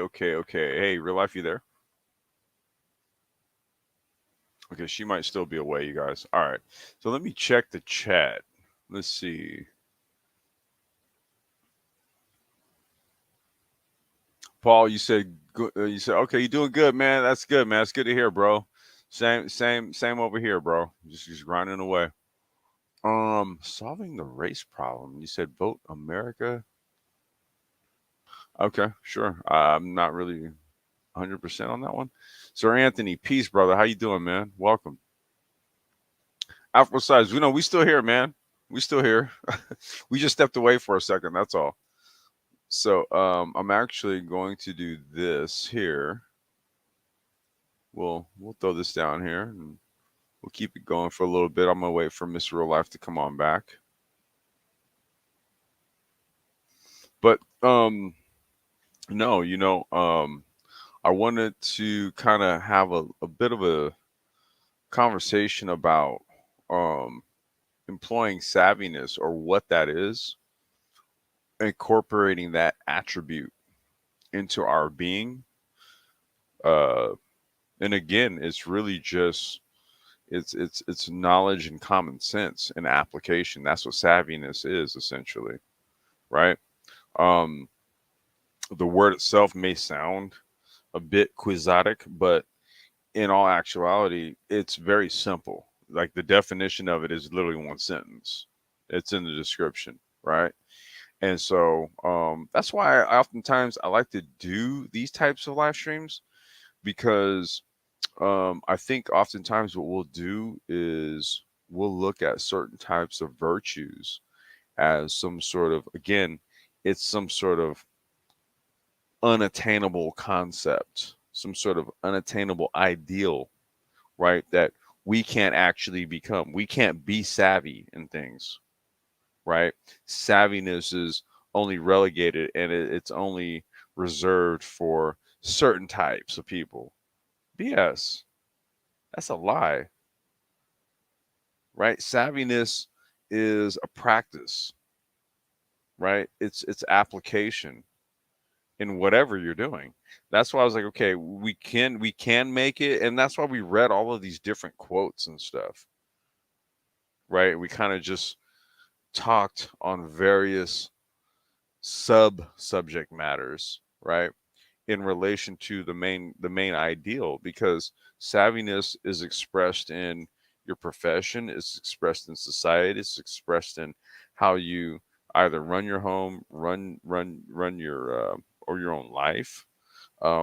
It's an expression in a multitude of facets of our lives in society. So I think that if we approach savviness from just sort of like a general position, it crescendos down into all of those sub areas, right? And I think that's what we were really trying to key in and focus on tonight. That's why, I wanted to read quotes about different positions on the topics. Some of the stuff was savviness and common sense spoken from a science position. Some of it was spoken from an art position.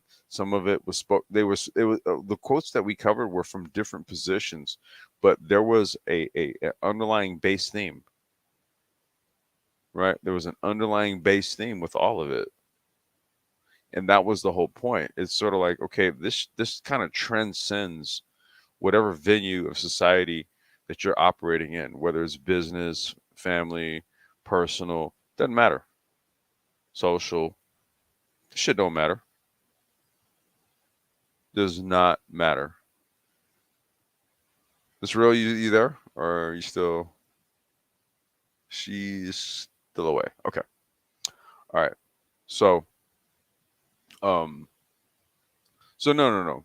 That just to go back to what I was saying, that's really kind of what we wanted to key in and touch on, right? How we move. Now, let me give this another layer. Now that I'm thinking about it, right? Okay. See, you could be on some negative shit and be savvy, right? Now, being savvy, well, you know what? Let me take that back because of the true nature of the definition. does utilize the term common sense. And I would say that common sense just de facto does not have a negative connotation. So I would say that savviness, you could be savvy if you're a scammer, if you're a criminal type of dude, you could be savvy in that venue, I suppose, yes. But we're thinking about it and we're talking about it and discussing it from more of a general principle concept. We're talking about just a general outlook on life to get the best outcomes. You know what I'm saying? Right? Where we're doing that kind of like law of attraction thing, maybe even where what we're doing is we're applying it in such a way where there's a positive spin on the application. So that means that we get the positive feedback. That's really where we want to try to go with this. I'm not trying to have this conversation to then talk about the virtues of becoming very savvy on how to like scam a nigga. You know what I'm saying? Like we ain't doing that. We ain't doing that. That's not what this is about. Right? Right. That's not what this No, that's not what this is about. it's not what this is about. Not at all. Say Afro Size says you are a futurist complex, so being savvy may come more natural to you than most people. I would say that I'm not the only futurist though, right? I'm not going to disagree with that, but I'll also say that I don't believe that I'm the only one. And I also believe that um, sometimes people just need to kind of be pointed or they just need to kind of hear something to spark them to move in that direction, right? Um, Hmm. it works for me that way. You know what I'm saying? It worked for me that way. So in my head, I'm like, it kind of works the same way. So that's why we kind of do these type of live streams as opposed to say the other type of live streams we could be doing, right? Hmm. Right. Looking for a different result. That's what I'm looking for. I'm looking for a different result here. You know, I don't know what you got on it. We're kind of in just sort of like the kind of chatty chat part of this, right? We're not reading any quotes. Mm, We can go back to quotes well, if you I want, mean, I but don't yeah, really. I'd have to go and look at the chat because from what you said about the future, someone said about you being a futurist, so about the natural feeling of something about being savvy, being natural. So I don't know. I wouldn't really know too much about that, but I was listening to what you were saying and just kind of thinking about it. But I yeah. don't have anything to add right now. I'm just kind of. Well, I mean, I guess the point here is because I guess the last live stream prior to this one, um, the one prior to this one had to do with me addressing chaotic truth about like kind of like the whole sort of Afrofuturism position that he was taking, but he was sort of taking like sort of like an ADOS based concept and then trying to beat ADOS over the head with it. And I was like, well, wait a minute. I don't even think you know what it means to be an Afrofuturist, right? So that's why that live stream I did, the last one, was addressing him. But what we were trying to do is really like establish and determine like what is a real true Afrofuturist and what isn't, or let's just say a futurist. Hmm. We could take Afro off of it. Just in my head, a futurist is just a person who has completely reconciled the past, right? Completely Hmm. reconciled the past with a focal point and an agenda on the future. Okay. Like what I'm not trying to do is try to fix wrongs of the past. I'm not trying to do that. I'm trying to put some new shit out here. Um, Hmm. the shit that happened prior to me being born, I can't do nothing about it. I don't want to do nothing about it. I could do some new shit, right, and get more results quicker. than over here trying to fight the power, so to speak. You get what I mean? Yeah, absolutely, I do. Yeah, yeah, and that's kind of like the futurist position. The futurist position just assumes like shit is what it is, okay? But what is the future? What's to come of the future? So if you already know where, if you know how technology is going to terraform the future, then that means you have some insider knowledge, so to speak, right? Then it's incumbent upon you to do something about it. Because what can happen is that, particularly like in black communities and black neighborhoods, it could either be you who deploys it and wields it, or somebody else who does it. And if it's somebody else, well, that just gives more energy to the gentrification, uh, um, to the gentrification designs that are largely being rolled out right now. Okay, so that means that if you know something intrinsically, if you know it in your head, it's incumbent upon you to do something. If you know it does not, it's not worth your time to talk about past problems when you have knowledge in your head to stave off and fix shit into the future. You get what I Hmm. mean? It's sort of like, Yeah. yo, the past is the past. Like, you could tell me about the Moynihan Report. You could tell me about the Kerner Commission. You could tell me about civil rights and Jim Crow and this and this and this. You could tell me about it all. Fuck it. Let's just keep going back. You tell me about slavery. You tell me about pre-slavery. You could tell me about that. Okay. Okay. I was born in 1977. What the fuck you want me to do about all that shit? So I think sometimes. Oh wait, No, you good. Go ahead. I thought you stopped talking, but then I saw Yeah, no, you're your. I good. have No, to no. watch now for your bubble moving to make sure No, it's you're not good. because the No, you're sound went good. out. I'm listening to you. Go ahead. I'll figure it out. So I think there's a confusion sometimes between trying to explain cause and effect and Mhm. dwelling in the past, right? And a lot of that is not even like an internal misunderstanding of the two or a misunderstanding of the separation where one ends and the other begins. But I think it's really just poor communication. Like, and I shouldn't laugh because it's really not funny because unfortunately I think a lot of it does boil down to that. Like, because sometimes I've heard people argue, uh, you know, um, you shouldn't be bringing up the past in certain situations, especially in terms of, let's say, social imbalances, financial, social imbalances, socioeconomic imbalances, and just overall, like the still present caste system, things like this. People will talk about that, and it's applicable, right? But it depends on the perspective. Are we going to acknowledge it because we acknowledge it? And are we going to use that as a reason as to why something can't happen, right? Because then again, those are two very different things. Now, if it's the latter, yeah, I have an issue with that because I don't believe in a cap, especially based on something that's happened in the past. As a matter of fact, if anything, I think that the drive may be harder and the sleeping on said group would be more great, which I think would work to any side's advantage. Okay. So there are a lot of benefits in terms of the nows of that and the futures of that. The past of it sucks.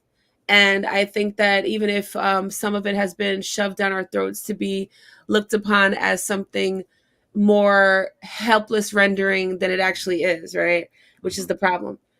But yeah, so recognition of the past should definitely not be dwelling, and I totally agree. And I think being I think I have heard it, but I can't say that I've heard too much like expounding on that term or having too much exposure with this. So I'm listening to this is interesting to me because what I'm hearing is the already present idea of the presentist, if there is such a person, right? Which Right. would have to be in place for a person to be a futurist, right? Because the future is not based in just some vacuum aspect of the present. The future is based very much on the present, just like as you said, the past is. Because note, when you bring up the past, you talk about the dwelling aspect, right? Because we're here now. So if somebody's bringing that up, it must mean that they're concentrating on it, Thank you. and that would be right. So yeah, I get that. No, I mean, no, you're spot on. Yeah. right? Versus if you're of a futurist disposition, then there's a I don't want to call it a reconciliation, but there's a recognition, right? There's a recognition of all that has accumulated that has brought us to this point. Now, at this literal moment, the question becomes, what the fuck are we here for? What are we to be doing here?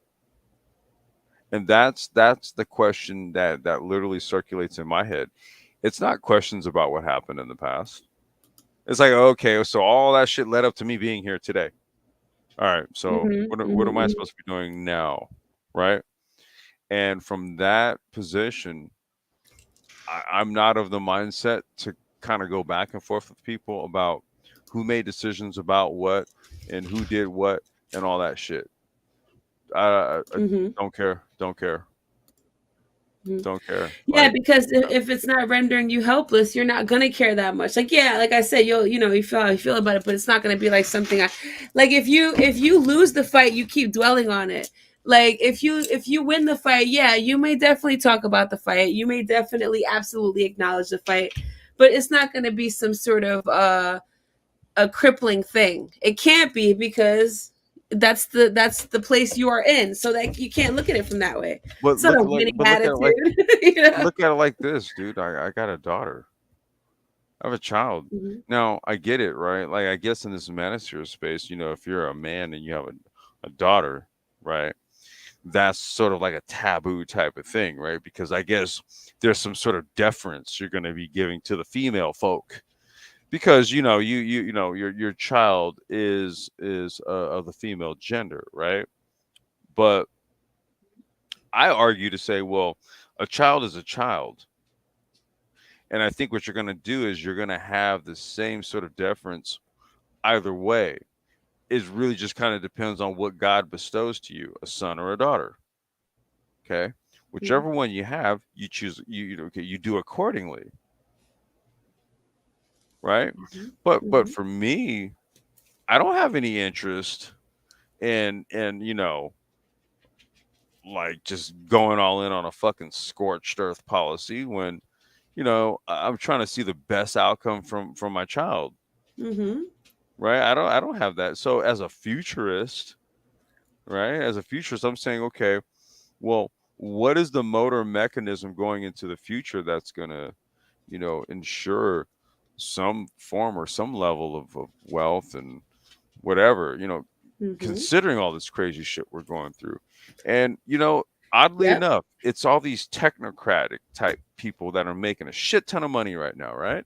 Mm-hmm. Okay. So for me, that's just so happened to be the venue that I'm in, right? And why am I doing it? Well, I'm not doing it for the gram, that's for damn sure. For me personally, it's kind of like I get a kick out of scooters and all that kind of shit, and I like all this kind of stuff. But listen, I have a child, Mm-hmm. right? So again, like I think if you love your kids, you should fundamentally be a futurist. Let's do that. Yeah, Let's do absolutely. that. Let's do that. That's what I'm trying to get out. And they yeah, they're like really upset, and a lot of them are coming from a place of like, who gives a shit what happens in the future. And they don't have those types of situations. Even if they have kids, they're not like, maybe they're not close with them, they're not near them, you know what I mean? Things like Mhm. that. Because I'm thinking about two people off the bat that have that kind of attitude. I'm like, Hmm. like, yeah, Oh that's, yeah, yeah, yeah, that that's shit kind good. of yeah. Two people pop up in your head like okay, Yeah, no wonder you don't give a fuck. yeah, Yeah, you don't that give kind of like, a yeah, like they don't care what happens, and like I get it, like because a lot of times that attitude will be intertwined because they're not like cave people, you know what I mean? They're thinking in terms of like what they feel is the inevitable entropy of the social universe, which is, I think, obviously ridiculous because even if that's the case, right? What's the point of thinking about that if it's not happening now? That's not something, if unless you have like an underground bunker with like wild amounts of Well, I was food gonna say and you're all kinds of wishing like it into survival things, then it existence. doesn't matter. You're wishing That you're too. yeah, well, That too. you're kind of engendering it in, like, you know what I mean? Uh-huh. I guess wherever you set your intention, that's kind of what's gonna come to you. I mean, listen, I'm not a law of attract. What is it called? Law of what was that shit called? The law of Law of attraction. attraction. Yeah, I'm not saying that I'm a transcendentalist, new ager, kind of like that, but there is some credence to that shit. It's not even about supernatural stuff. That's just hard science. That's just absolutely understanding electricity and Well, it is. magnetism. It actually is too. Quantum, quantum mechanics, where they say like wherever attention goes, energy flows. Right.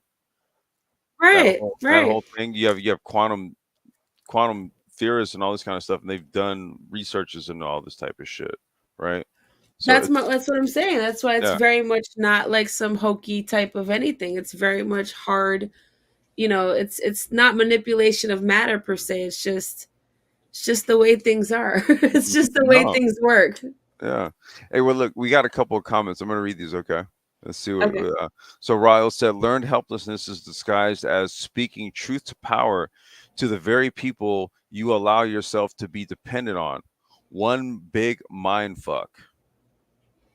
Well, as they say, if you're going to feed misinformation to the public, you've got to have it be a majority of truth with the lies sprinkled in, so it's more Right. palatable.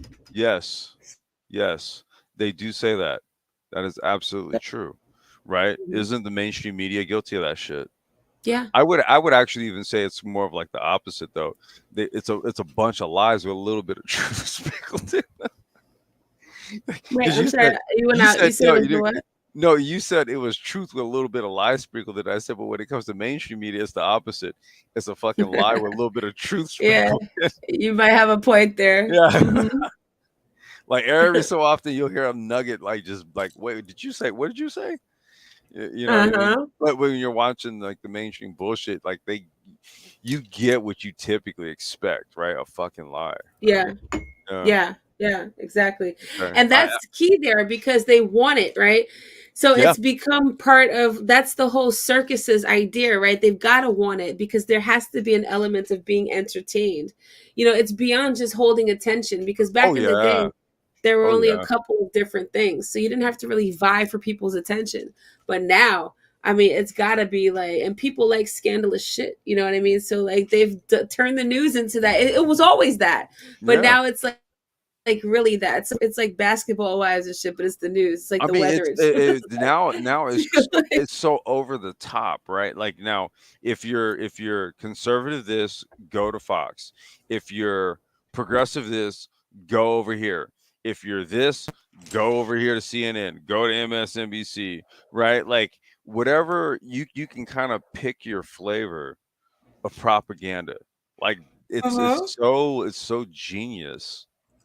Yeah. Now it's Hmm. so genius. You could just go and get your damn propaganda where you want it, how you want it, on demand, 24/7 even, right? Hmm.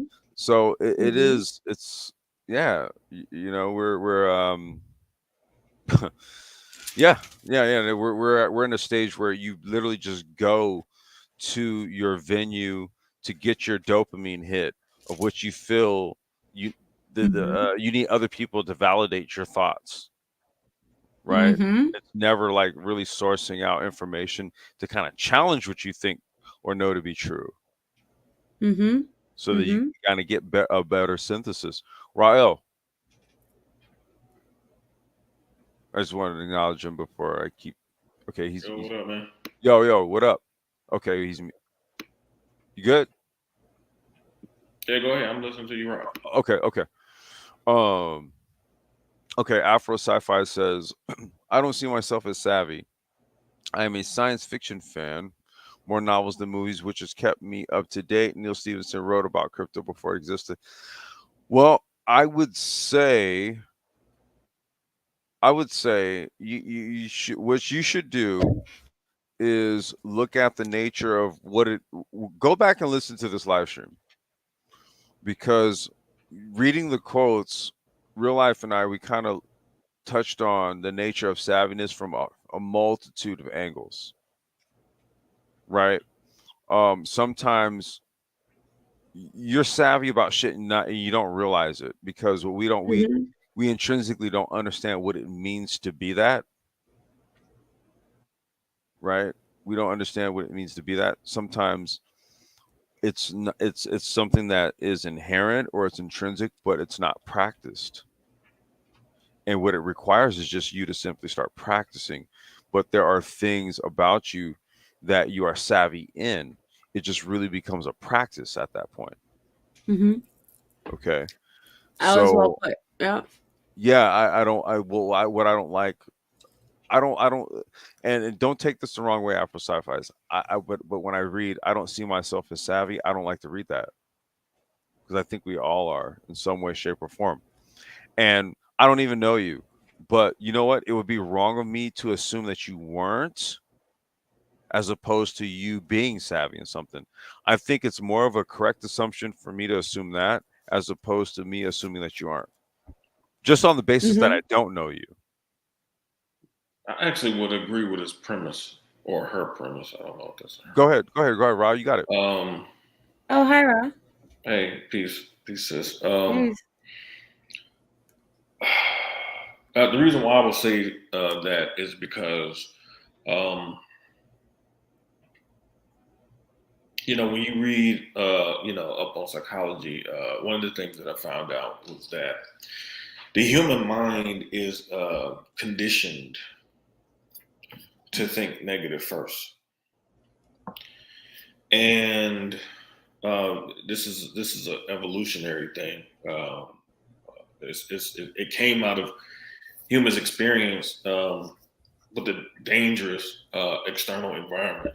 So over years, humans have been preconditioned, like for the 100 times that they assume there's a dangerous animal in the bushes. Well, for the 99 times out of 100, like that one time that you don't think there's something there, it could be there. So the human Mhm. mind has prepared for the danger in the bush, and this is just something that's just from an evolutionary perspective has just been passed down to humans. So um, you know this when you're talking to people. I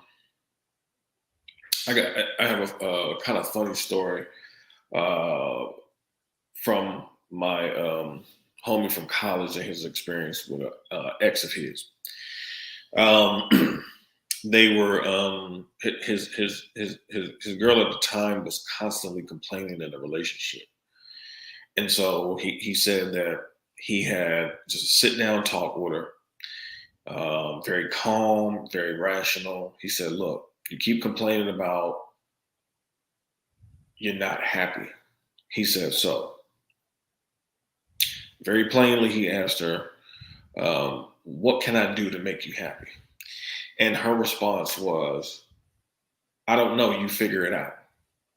Now, for somebody who is claiming that they're so unhappy, if somebody asks you, "What are you unhappy about?" I mean, there should be clear answer um, put forth as to why you're unhappy. Um, and it was ironic because she was actually in school to get her master's in psychology. So it was just like, but the point is of that story is that um, most of the time people when they talk they say what they don't want. So True. a lot of times you will hear females say they don't want no broke man. They don't want no broke man. They don't want no broke man. And then what they end up getting is a broke guy because, and I read, this in a book, in an actual business book, dealing with it's neuro linguistic programming. Hmm. Um, And even the Bible says, as a man thinketh, so is he. So is he. And so when the subconscious mind does not hear what you don't want. Subconscious mind hears you want. So if you say, I don't want a broke man, you're telling your subconscious mind that you do want that. That's what you want. And that, that experience with, my homie from college and his girlfriend, like, is just very emblematic of people's just the masses just mindset. That's why business people really truly stand out and are really more creative than what people give them credit for. Like, most of the thing, you can't even look around your home and not see creativity. Somebody created something, everything in there that you didn't make. And so to provide a solution. And most people see problems. Business people see opportunities. And so to go against the evolutionary inclination of humans to think more negative, and business is creativity. To go against that is truly evolutionary. Like, you can't. I mean, what Steve Jobs did, I mean, you just can't underestimate the power and the impact of that, just not in American society, but just globally, with his devices. Just revolutionized the tech world, and many others like him. So when I was having a conversation with somebody I know, and I said, our expectations for humans, as far as the masses, are like, it's kind of our fault, because we think on a different level, and so we expect them to just be there. And a lot of times they're not going to be there. And quite frankly, one of the reasons why they're not going to be there, because for them, for their psychology, that new way of thinking is that tiger in the bush from thousands of years ago. That's the tiger. That's the danger. Is learning something new. Right. I learned this when I really first started getting in business, and I would share information with people, and I'm like, "Yo, here's the answer, man. Get on this. This is what we need to be on. Boom, boom, boom." And I'm like, "This is the solution. Let's get on it." And the more and more I gave people information, the more I saw how much people didn't really want a solution. And it just boggled my mind, because I was just like, who doesn't want a solution? But Well, they I want realized, one that doesn't require action on their part. well, it goes deeper than that. Mhm. It translates into a form of resentment, because when you can no longer say you don't know, now you must act, because now you have new information. Right. So you take away people's evolutionary inclination to view the danger in that bush. You take that away, so now they have to go out there. Because when you say, "Hey, it's clear, there's no danger out there," what is their excuse at that point? There is no excuse. So a lot of times, I found, especially early on, I found that people will get very resentful of you when you actually try to wake them up. And so I had to learn over time that you can do a lot of damage to somebody who is not really ready to wake up to. You have to really be careful about what kind of information you give to people, because you have, just because you're ready to accept that new information, that doesn't mean other people are. And is the experience I had in college with this one chick. We had some interest in each other, exchanged numbers, and she was hardcore. She was a hardcore Christian chick, and I never forget, man. Like we were talking, and she was just, all about, religion and all that. And I said, well, that's fine and well, I said, but there are other people who have their own religion and their own belief, and they feel as strongly as you do about yours, And my point was to her was like, well, it's right for you. That doesn't mean it's right for everybody else. Now, to me, that was a very balanced way to look at it because that was the truth. I mean, you got, millions of people on the planet with different religious backgrounds. The evil look this chick gave me.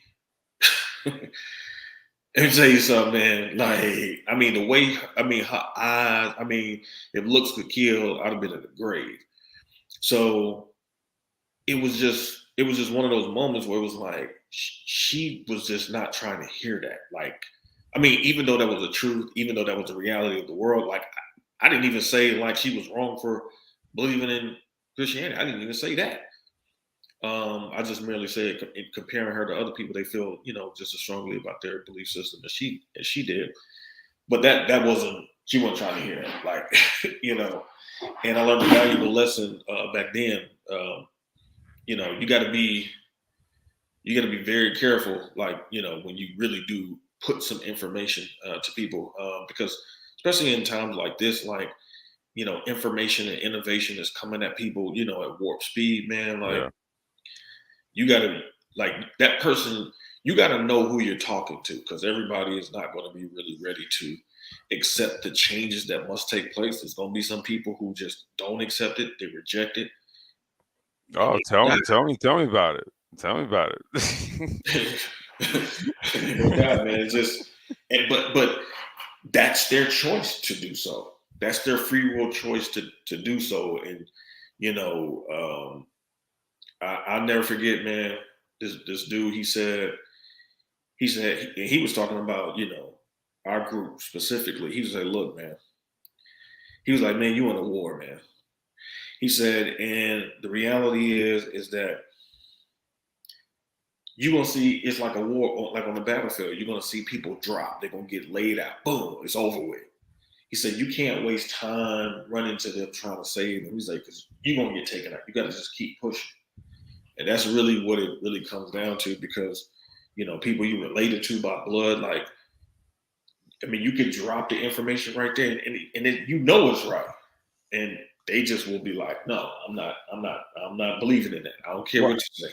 I was gonna say, man, I think that, something that, real life and I, we were kind of talking about a little bit earlier, man, where it's maybe even like kind of beyond that, right? Because of the hold that social media has taken, right? Just look at all this sort of, like what they call rap, culture, right? Mhm. Rappers and stuff. Now rappers have largely been relegated to like these niggas that do debaucherous shit on social media and then get caught up on RICO charges. Mhm. Right? Because look at what's happening. It's every other week. It's either some rapper getting, and when I say rapper, this is in air quotes. Mhm. I don't know of any kind of wax, any kind of vinyl these niggas got out, right? Any kind of joints of notoriety that I know of. This is what they just calling these niggas. But to Mhm. me, these are just social media functionaries doing what they've Mhm. been sort of programmed to do, Mhm.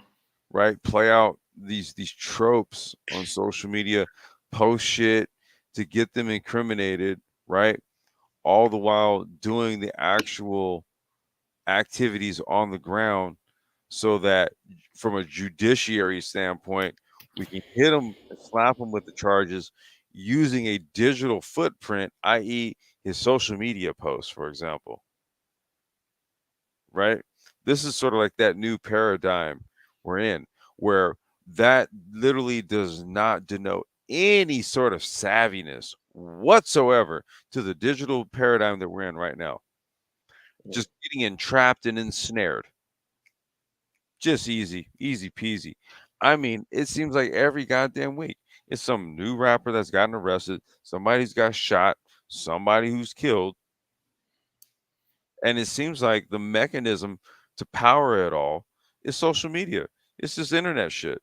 It's these various apps, TikTok and Instagram, and I wouldn't say YouTube so much, but Instagram and TikTok and Facebook. Oh, absolutely.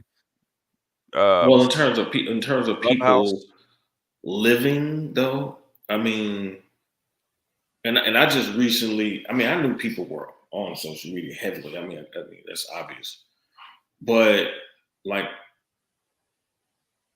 it's sometimes like you know something and then things happen and you really get that insight. Like, yo, this is really real. Like, man, there are tons of people who live through social media. Yes. Like their life is based on their interactions within social media. That's their life. Like this, I really believe, honestly, that this is like social media has become a place.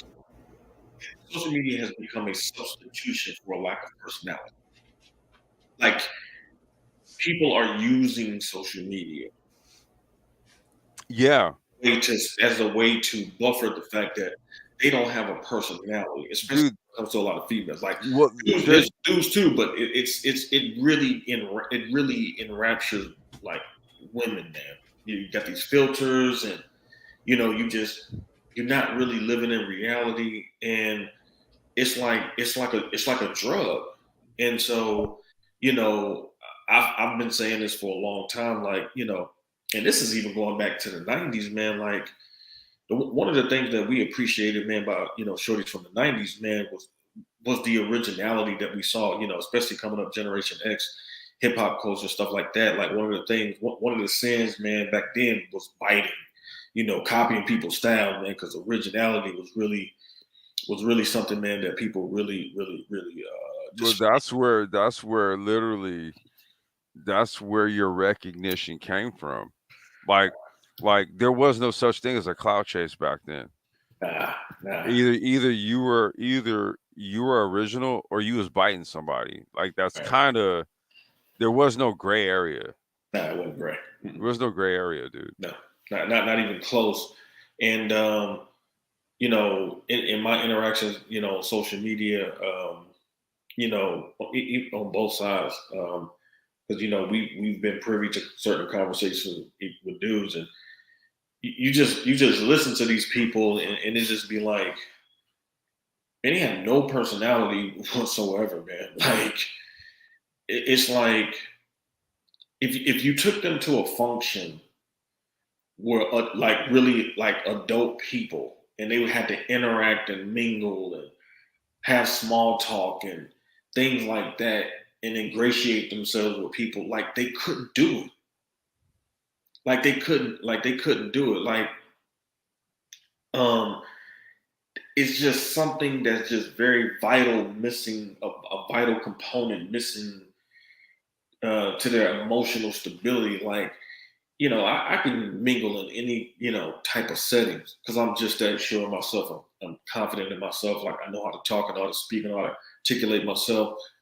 You know, I know how to read the room. I know how to read the environment. You know, I have self-awareness. I know what certain things not to say in certain company.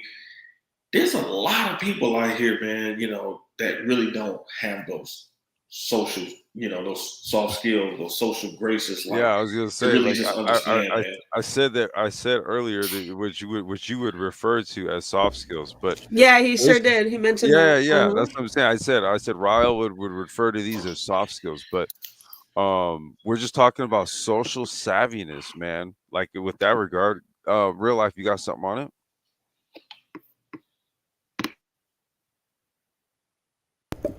Okay, well, yeah, so in response to, or just to kind of like, you know, tie it all together, social savviness. Yeah, and it goes back a lot to the idea of how there's this thing that experience gives you that it's almost like it's hard to explain, right? Because there's nothing else in place of it, right? There's no substitute. Same thing with this. Like, can't really teach this, right? This is something that I think falls into the realm of common sense, something that you can just intuitively feel out. I use the word not in the literal sense, though, kind of like an umbrella, because there's something else there that, and kind of just kind of snap in as to what feels, and let's fork it off, right? So you can know what's appropriate and not give a damn, right? But then you can know what's appropriate and do care to, conform to whatever's going on there for whatever reason, right? And in terms of like, let's say social ladder climbing, right? Let's take away financial aspect away from this for 1 second, then let's put it in. But you'd be really hard pressed to see how, I mean, there of course there's nepotism and a whole bunch of other stuff going on, but when it comes down to who's really riding that type of a situation, it's really people who just have really good social skills. They know how to speak with people. There's just something about them that people like being around, right? This is so important. This is more important than probably any of the other things when it comes to acuity and savvy, right? Because it gets you leaps and bounds. There are situations that I have seen with myself, and there are situations that I've seen with other people, that when it comes to literally the communicative beauty that happened between the parties, that's what made a situation go to something else that was of extreme benefit to both parties. That's not what those two parties got into, knowing each other about. And things happen, right? You bump into people, you cross paths with people, and then something develops into something else. You could be teaching their kid English. All of a sudden now you're trading pure high grade, like pounds of lanolin to make skin products on the cheap. No, I'm saying that's literally, I know exactly what you're saying. That Right. has happened so many times. You never Yeah. know who, based on your own social awareness, how you're engaging with other people, right? Mhm. Just in a social setting. Like, okay, perfect example. This happens all the time. Let's say if we're gonna go to the grocery store. Me and my daughter are gonna go grab something. We take the electric scooters. Okay, we're in the grocery store, walking around on our scooters, we're grabbing like whatever little bits we're gonna get. We go in there, and I'm just kind of just doing my daddy thing and paying for my groceries, right? Just kind of acting like nothing, and just through interactions with people. Hey, so how fast does that go? You know what I mean? I'm not gonna blow them off and be like, faster than your mom can run or some shit. I'm not gonna say Right, right. I'm not gonna say nothing stupid like that, right? I'm gonna literally like kind of get into what this stuff is, and then just kind of casually mention, oh yeah, by the way, I'm the one who imports this shit in case you want one. Right. And then it kind of, Exactly. yeah, it kind of Exactly. crescendos that way, right? And versus people that don't really have that level of awareness where, let's just say, they were trying to have a business in something, but are unaware as to how they should represent themselves at all times in society, because you never know who you're going to run into, right? That person just might be the person that just says, hey, you know what, I need 1,000 of those. You just never fucking know. But typically, usually it's some shit like that that does occur when you do function like that on a day-to-day basis. It's kind of like an odds type of thing. Happens all the time. Yeah, the sheer amount of Mhm. people you encounter on a daily basis, right? And you strike up I would say, like, if I'm just off top of my head, probably about, on average, 3 to 4 times a day, there's like some new person I encounter who asks me about a scooter, or asks me Mhm. about an electric bike, and then I'll Mhm. just tell them what's up, and then I would say maybe half of that time I'm either giving them a card or exchanging a number, or I'm shooting them a Mhm. text real quick, right? So I kind of know this, right, by doing, and then after a certain amount of times of this happening, you kind of pick it up. It's a savviness. You sort of know, okay, I've seen this before. I'm going to do this. They're going to ask me this. I'm going to say this. Maybe because of so many times I've actually experienced this, I know not to maybe talk so much, right? There may have been times where I've sort of over explained, and that may have killed a potential sale or something. So, how about I just say what it is, and I just kind of leave it open for them to say, well, I want more information, right? I've had to learn these types of things, but that this is what all denotes savviness, right? Exactly. Yeah, absolutely. Yeah. And a bunch of people who just don't get it. Like it's the weirdo at the cashier weirdo at the gas station. He'll never be manager because he doesn't even know how to talk with people. Or the attitude, girl who is whatever, but she's all miserable and upset and thinks that she has. It's odd, interestingly enough. But I say odd, but not really. That there's a sense of entitlement that goes along with those attitudes of not really understanding social things, like not getting social cues. And it's beyond this idea of social Wait a minute. cues, Wait right? a minute. Wait a minute. What did you just say? You said there was an attitude Like, associated with yeah, and a sense of not getting entitlement. those. Yeah. Yeah. You know what that is? That's have you ever been smart shamed? I don't know. Maybe. Sounds like it could No, have like happened. you ever somebody you ever have Oh you ever yeah, I have have. Absolutely. okay, I was gonna say, Rob, no, somebody who literally shames you for being smart. Yeah, I think that's happened Have on you ever had YouTube. that? Uh, I think that's what? happened on YouTube. I think Okay, that's well there happened on you go. YouTube a lot. There you go, Yeah. right there. It's called smart shaming. Okay. That's that shit you're talking about right there. Smart shaming. Yeah, it's whack. That is whack as fuck. I've dealt with that Right. shit. Ryan just told you I've dealt with that shit my whole fucking life. Really do for my family. Like everything. Dude, smart shaming is the fucking worst. Like, damn, I'm supposed to feel bad because I got a brain in my head. Yeah, that's definitely happened on Like, what are we YouTube. doing? How dare you be thinking about shit? Like, you think Like, you all that? man, Like, like you shit. smart and all My that. bad. Like, My bad. Like, what was I going around here thinking about shit? all You right. know? My synapse is firing off. My neural pathways got, shit going through them. My bad. Right. How dare you be quick witted and can think of something to say back to me? I'm used to being disrespectful out of nowhere and everybody just Yeah. takes it. Like shit, Or man. you just be minding your business and like you just be chilling. All of a sudden, some random person you didn't even know is like, yeah, they're such a know it all. It's like, how? Like, I mean, Like, and then wait, incidentally, if you when did know a I lot of ever stuff, look? then Wait, that doesn't make you a know it all. You let's just do this happen one. to know a lot No, of stuff. let's Like, do this one. it's too bad they Wh- feel When like they don't know somebody shit because, calls like, you when you a talk, then all of a know-it-all, sudden they feel like they don't know shit. wait, Right. what the hell is that? When somebody calls you a know-it-all, what is that? I don't Did know. you I ever? really don't know. Did you ever call yourself that?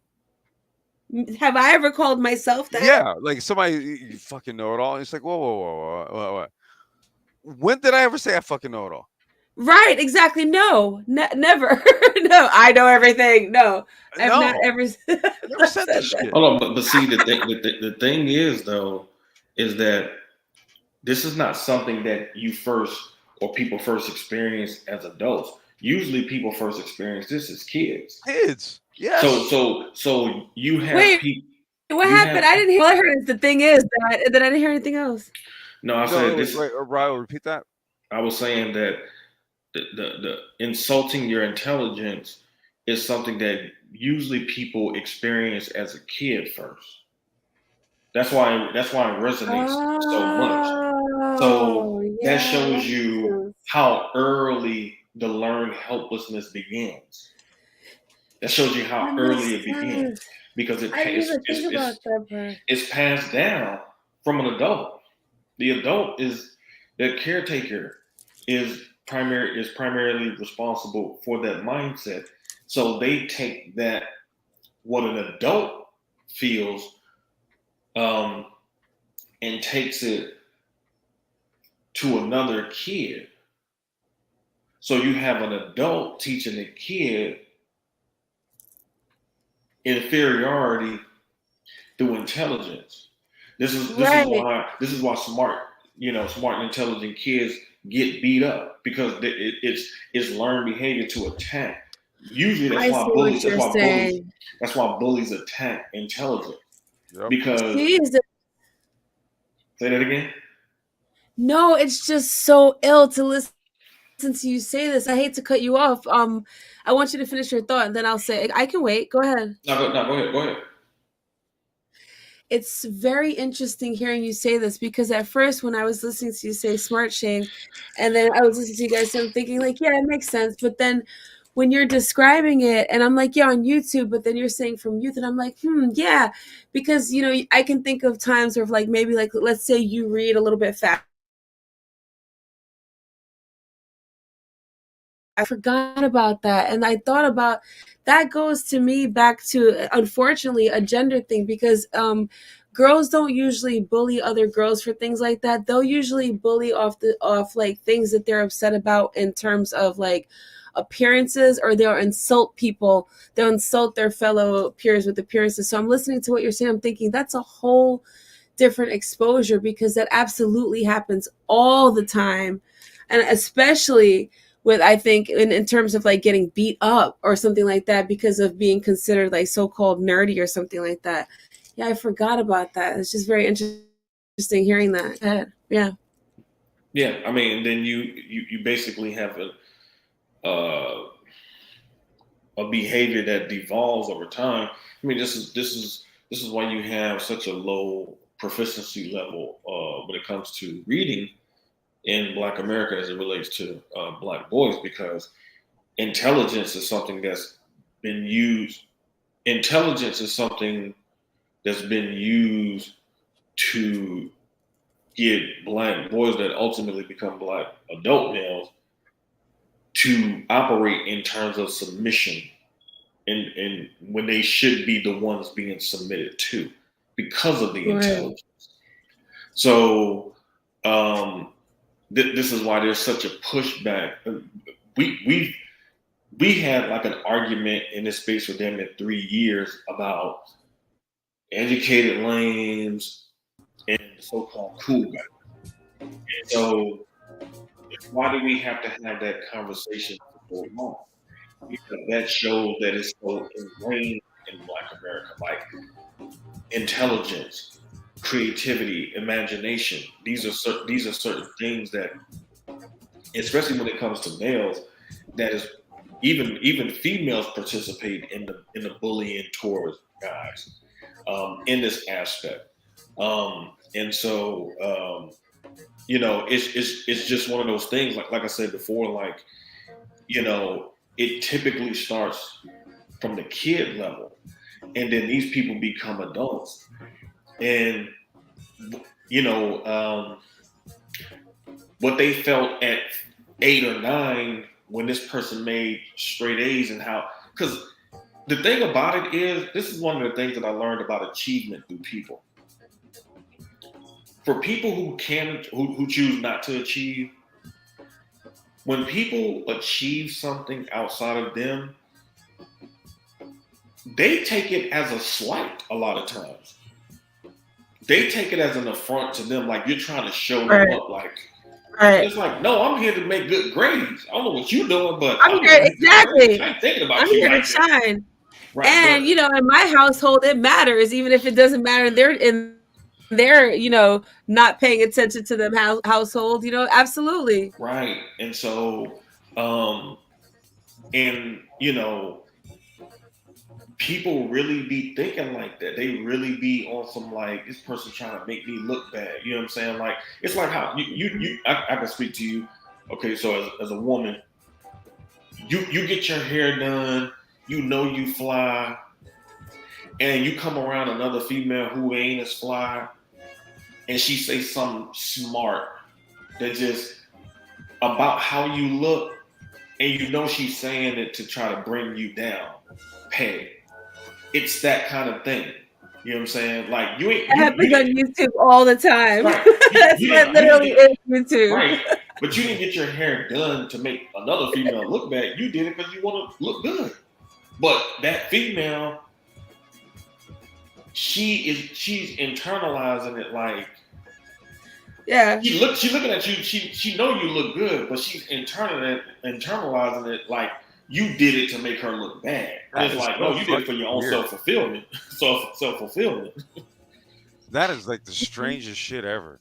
Like, yeah, I went and did all this literally to make you feel bad, But you know, it's not as if you're gonna ever tell me that you feel bad. So how will I ever know that I did all this and was validated? By the hate. Oh, okay, well, you know what? I'm not a chick. You know better than me. Hey, I'm gonna step away. Just give me 1 second. I'll be right back. I'll be right back. Okay. So how you been, man? It's been a while since I've seen you around these parts. Can you hear me? Yeah, I can hear you fine. Okay, yeah, I've been around, but like probably just maybe like sporadically. But yeah, so it's like the idea of this thing, like with what you were just saying. I've noticed this on YouTube a lot, right? So I had a conversation and I thought about this, and then I thought maybe this was a little bit over paranoid. I thought, is this a representation of what people are thinking, but don't necessarily say out loud, right? Because oh, maybe that explains why they acted funny under that circumstance, or maybe Mm-hmm. that explains why that woman I worked with had certain behaviors, right? Like, you know that there's certain elements of what you're talking about that exist obviously on boots on the ground for sure, but it's Mm-hmm. so there's a whole other level to it on YouTube, like the amount of hate and things I've heard, right? Certain times I've heard certain women say things that lead me to think this is absolute projection, right? Like them, for example, saying that I have a sense of entitlement. I think they're reading confidence as a sense of entitlement, which I'm like, it's odd because I would think that confidence should be refreshing, especially when a lot of these hypocrites out here meaning YouTube, discuss these ideas of like women empowerment. And it's such bullshit, right? Because there's really no need. If you feel powerful or if you feel like there is power surging through, you don't need to underline it in a certain way as if you're coming from the perspective of an Achilles heel or the vulnerable, right? There's nothing wrong with, and we were talking about this earlier, right? Acknowledging what might have been some sort of perspective in terms of like, you know, social popularity or general consensus about inferior position I'm talking about, right? But that doesn't mean it's true. That might mean that that was a perspective at the time, but you know, things change. And not only that, but that doesn't deem something to be true just because that was the status quo. Obviously, there are a whole lot of other reasons why that might be the case. So, no need to get caught up into that. But you notice that when people communicate on that level, they'll tend to act as if it's you, right? Instead of just Mm-hmm. taking ownership for the fact that they feel uncomfortable about something or they're feeling like, you know, I want to be able to have whatever this is going on. They'll take it out on you, exactly as you said, as if you're doing something to them personally. Mm-hmm. So then I started to think, is it that deep in actual life? And I've come to the conclusion that it is, right? So it's just as serious as, like, you know, how our grandparents used to say, oh baby, don't pay attention to them, they're just jealous, right? You'd be like, oh, y'all just love me, you're so sweet, you know. But you realize that is so real, and then you realize how deep that goes, you know, because the amount of power that envy can have, that it's not working on oneself because it's turned into envy. Obviously, if they were working on themselves, it wouldn't have become that, right? Mm-hmm. There's a lot of power in that. And so it turns into this monstrous attitude, which I think is just more comfortable expressing itself on YouTube or wherever the venue is, but it's just there latent, just sitting there. So, Well, I think, and this is what the danger is. Like, I think it's worse for women because it's based on the way men and women develop. Men develop um, through things we do and accomplishments. That's how we develop. You know, skilling up. You know, apprenticeship, learning how to do something on that kind of level in terms of productivity. That's how we add those layers of esteem, self-esteem, and confidence. Women, on the other hand, women tend to develop through relationships, and because women develop through relationships, it's much more precarious because when you're dealing with something like relational aggression, which many women use, relational aggression deals with using relationships to wound and hurt other people, using relationships to hurt and wound people. And because that's the case, because men, we can go in solitude and we can go over here and be working on this thing and stuff like that. But for women and just the way that nature is, like, they're much more social. They that need to be around. Like, we want brotherhood too, but it's different in how we self-actualize. And so this is why, because I couldn't understand it for years until I was reading up on this by some women psychologists, that I couldn't understand how women could be friends with chicks they knew were jealous and envious of them, and knew that they didn't like them, but they valued the relationship more than the fact that the female didn't like them. And I couldn't understand it until I realized, like, this is how women are this is how they develop, through relationships. It doesn't matter if it's toxic or not. I'm going to have to interject on that for a second. I don't think that it's safe to say that that's a common sort of way that women will kind of operate. Let me make an addendum on that. So, you know how guys will, like, let's say, for example, guys will be cool with somebody and they might not trust them, but they can still, like, play basketball with them, or football or foosball, or fuck they're playing. Okay. They can do all that, but they still know to feed them with a long spoon. Like, and I've seen this with my uncles and some of my male cousins, like, that they can argue and they can still separate the fact that they're angry with each other with the fact that there's still some sort of connection. In the case of family, it's obviously family and love, right? But in the case of friends, it's something kind of like whatever. So I think that women are almost incapable of that. So let me say that it's hard for women to overlook certain things and still be friends. Now, what you're talking about does occur, but those are not friendships. That's a very dysfunctional way of thinking and being. And I think that it is common, but I don't think it's common enough to say that it's the majority of something in order to be a woman thing. Maybe just an ordinary, like, dysfunctional person thing versus a woman way of thinking. It's very hard for women to overlook some small thing, and guys will be like, why are you making that now? Because it means this bigger thing, which it does. Like, so I don't think that anyone's fooled. Now, in terms of an already superficial communication, like, let's say a YouTube friendship, like, I found myself sounding wild superficial in certain things with YouTube people. I'm like, okay, I know that I wouldn't trust her in this case, but I'm okay speaking with her a couple times. No. And then I had to catch myself. I'm like, it even sounded weird to my ear. Why would I be okay with that? Like, what? Yeah, that's not okay. And I know that. And I feel that, but that's how weird it is. Social media just makes it a weirder thing. But no, generally speaking, I don't think that that's a woman thing. And if I think it's a very dysfunctional person thing. Well, I'm actually pulling from actual psychologists, women psychologists, who have studied and talked to and counseled hundreds, thousands of women who have come into their practices over time. Well, I'll say this. I respectfully disagree. And while I actually have a background in psychology myself, I would like to mention it'd also be very difficult for one person to interview or speak with or give therapy to thousands of people. But go ahead. I'm listening. Over time. Yeah. Over 100 years, right? Yeah. Right. I didn't say it was impossible. I just said it would be a little bit unlikely. Yeah, go ahead. Because many psychologists do group setting therapy sessions too. They don't just do individual. So it's very possible. The data telling them that most of them would have friendships with somebody that, what's the actual underlining thing, that they'd have friendships with somebody that they don't trust? No, what they're saying is that in terms of formulate.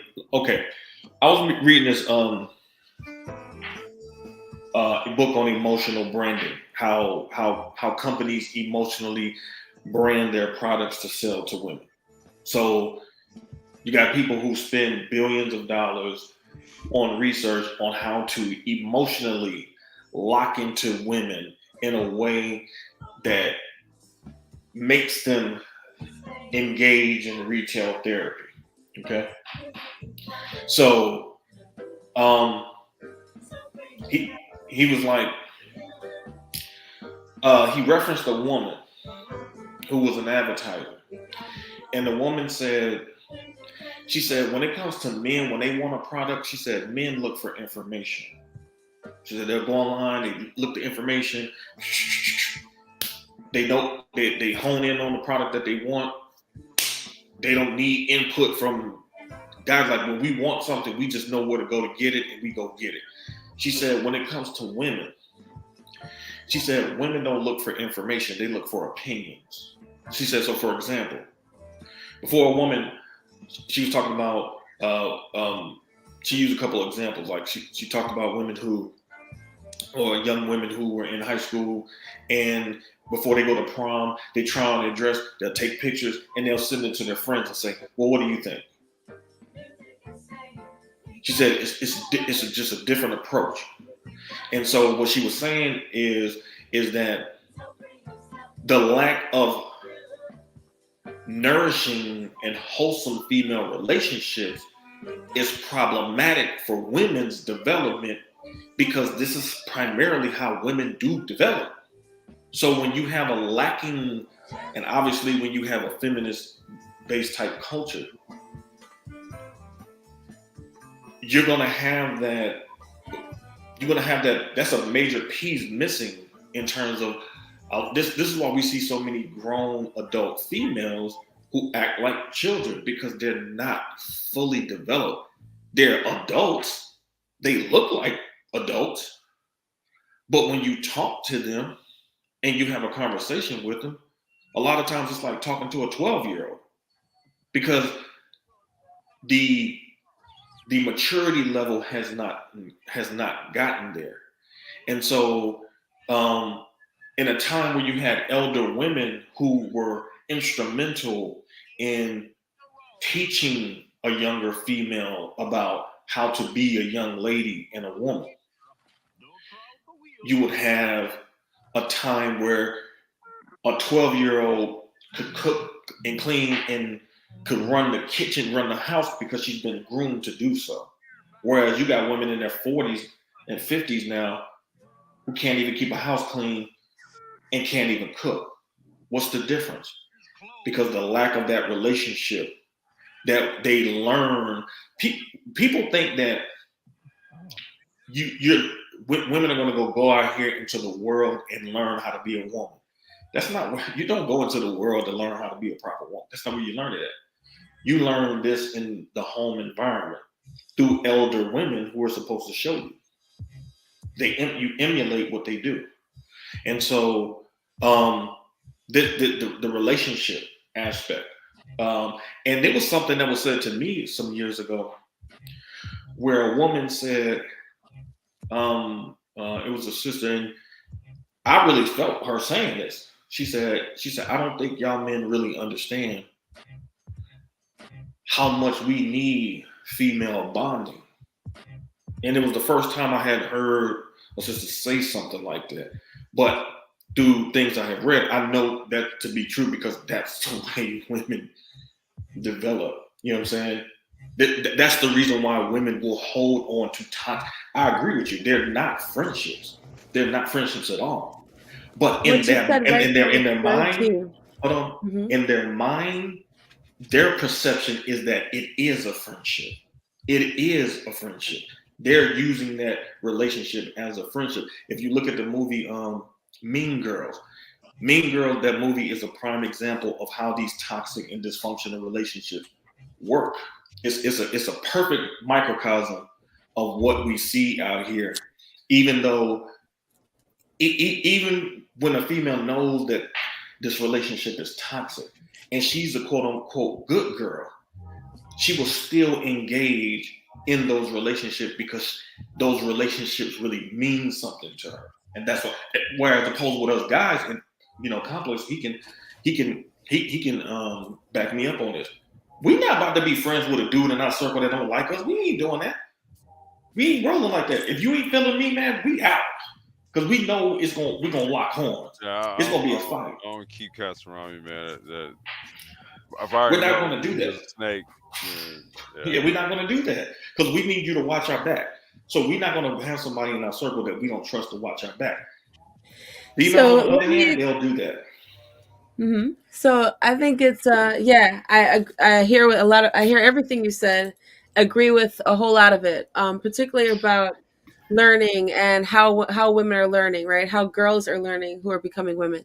But let's highlight the part you said about that they need friendships, that women need women bonding. So I think people need people bonding. Yes, women need women bonding. Women need to bond with women as well as they need to bond with men. Men need to bond with men as well as they need to bond with women. This goes across the board, right? And both are very important, right? And the nature of them are different. So obviously between a man and a woman, there would need to be a certain level of trust and standards of communication that would have to be present, right? And in relationships of the same sex, it's not, and I don't mean an uncomfortable, stringent way. I just mean in the sense that it doesn't matter as much. But what does still matter is that knowing that some things are in place. Let me give you an example. So I had a really great friend. Um, it really broke me. Like it broke my, like I should say, it didn't break me, but I was very hurt because I really didn't want to stop being friends with her, but I had to. And basically because she was a pathological liar. And she wasn't lying to me about anything important, right? It wasn't like I had anything riding on her honesty, but I couldn't, to me it wasn't real. So I want to highlight you saying how much we need the bonding. When you need something that much, you can't settle for something that's just half stepping, that's just some sort of replica of it. This is what I mean between the difference of, maybe what is a higher level of bonding and communication and what people truly need versus what people are just taking because they're like scraps at, falling at the end of a table. So then let's highlight the psychologist thing. And I didn't mean to split numbers with you, but my point is that I'm disagreeing with you and you bring to me the fact that it's because a psychologist said so. And I'm like, I'm disinterested about that. I'm still telling you I disagree because the psychologist could say so and that's your interpretation, but I am a woman.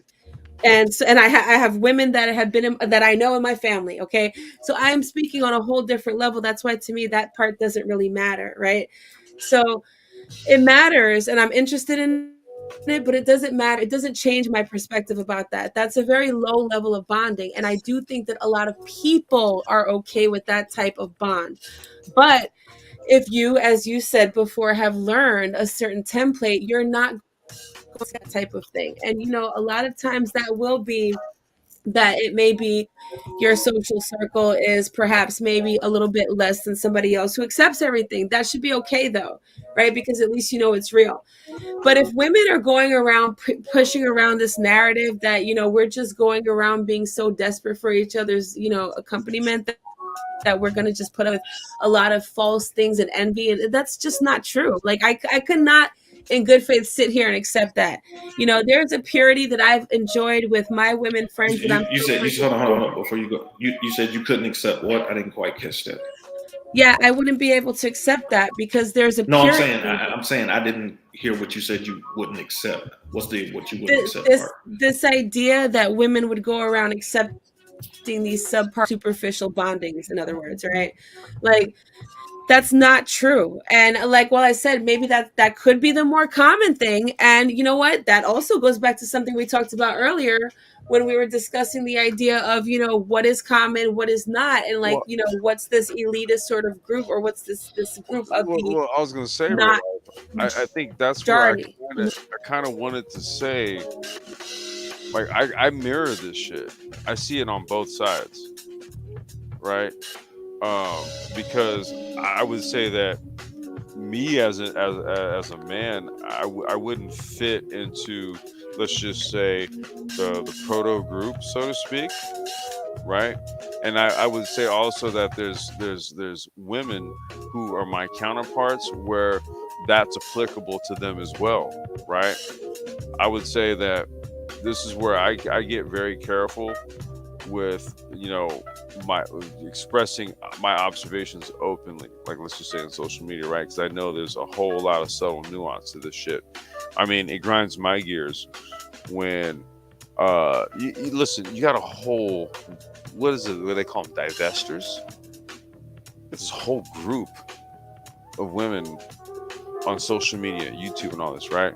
And they're just like, fuck them all, hang them all by the tree, they all ain't shit.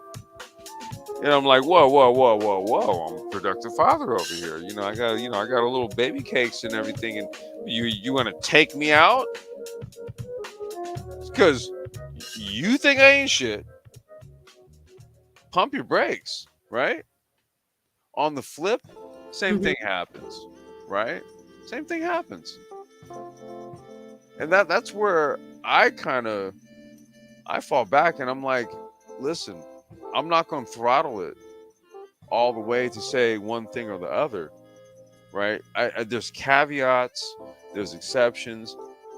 Not saying that it applies to everybody, but goddamn, if we acknowledge that there's exceptions, that there's caveats, there's that gray area, then it does not make sense for us to play extremes.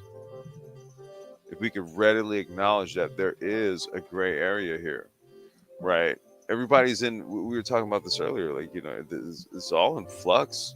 Everything's in motion and in movement, either evolving or devolving, right? From whatever your state is at this point, right? Um, how women get along with women. As a man, I can't speak to that. As a man, I know what it is I won't accept around other motherfuckers around me, right? Because I know what it'll do to hurt my chances of success, fuck my money up, fuck my social my social position up, put me in some drama. You know what I'm saying? There is from my observation a bit more of, maybe let's just say, a willingness for women to kind of maintain those kind of relationships, right? Versus with men, it'll readily become apparent, right, that either this is going to work for you or it's not.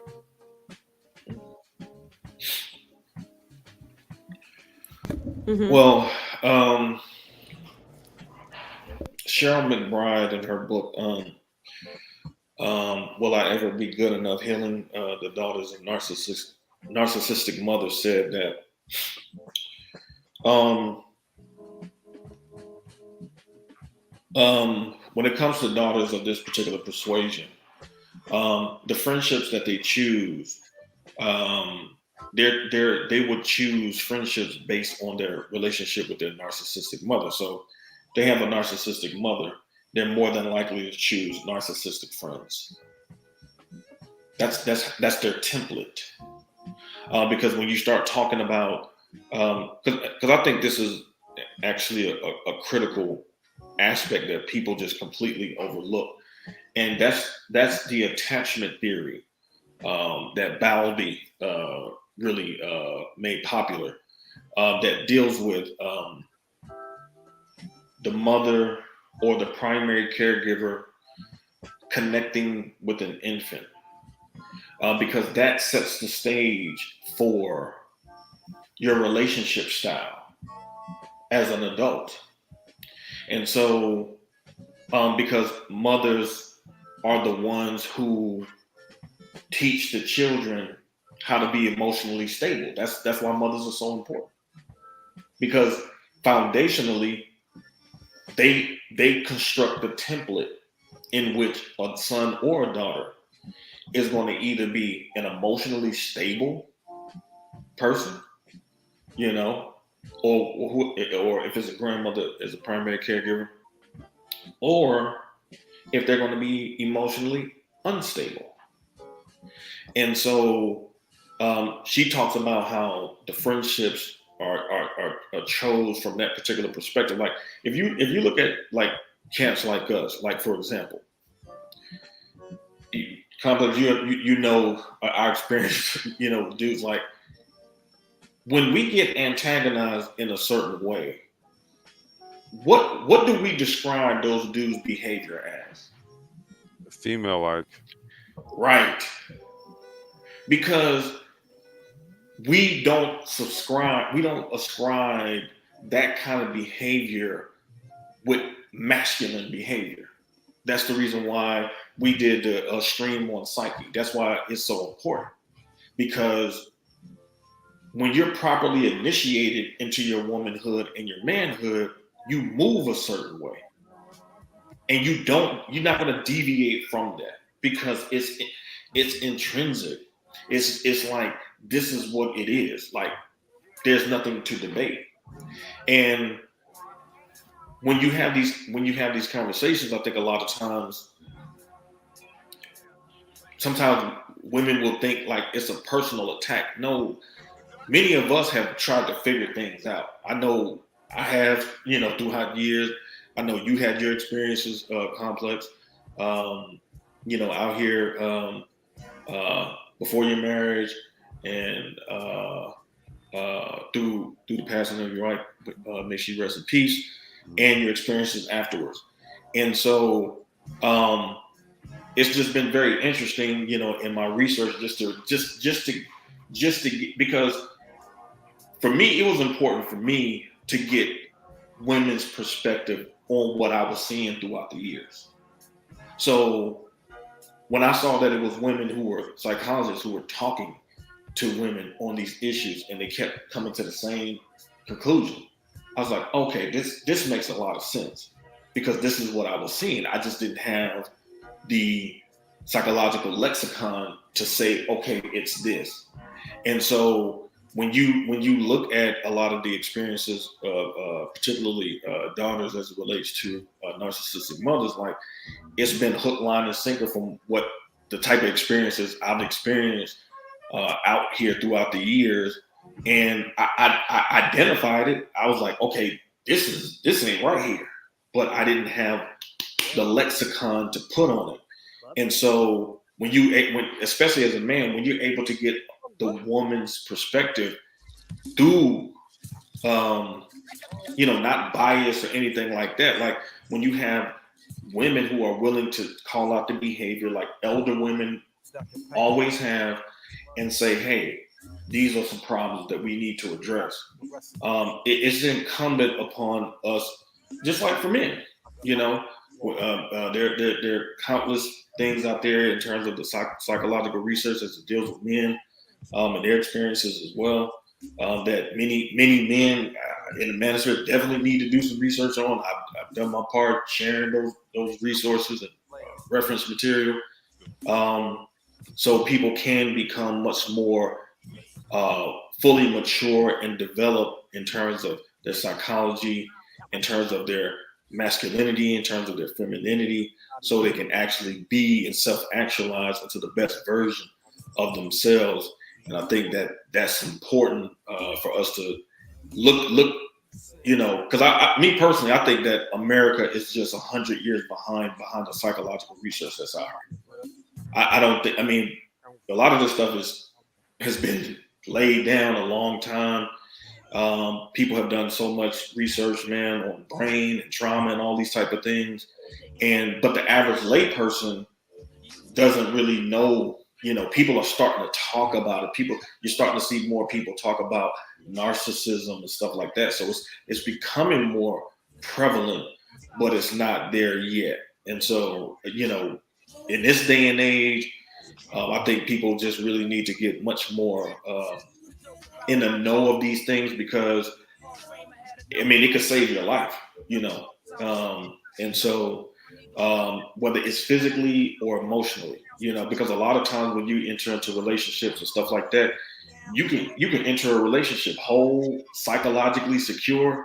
You meet the wrong person and you fall for them, you come out of that thing broken, like you a whole completely different person. People be looking at you like, yo, who are you? Like, what happened to the real you?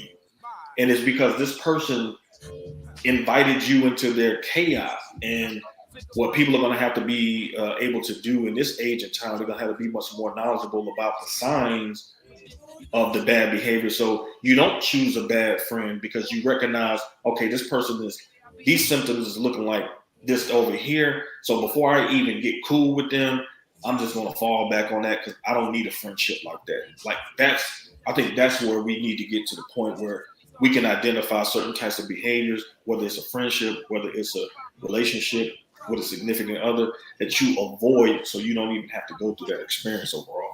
I think that goes to the nature of relationships, though, and the reason why it is that people gravitate towards the people that they gravitate to, and for you know what I'm saying. and the times that they do it.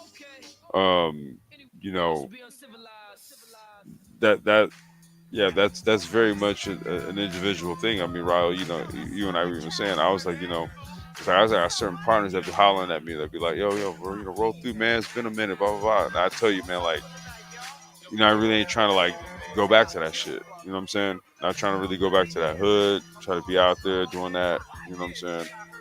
Right. So there's like a growth. There's a growth aspect in all of this, and this is where I kind of look at it as like it being, I guess, in its truest form, non-binary, right? This applies for both men and women, right? Um, you know, are we kind of more knowledgeable or savvy about the type of relationships that we maintain, whether it be like like the personal ones with, whether if you're a woman and it's with a man you're with a woman. Okay, is that shit on some like toxic shit?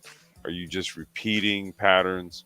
You know, the you know what I mean? That shit is like incumbent upon everybody. When I say everybody, I'm talking about both men and women, right? Because men have their they have their mechanisms for engaging in like toxic behaviors and not really truly understanding and being knowledgeable about shit after repeating certain cycles. Same as women, right?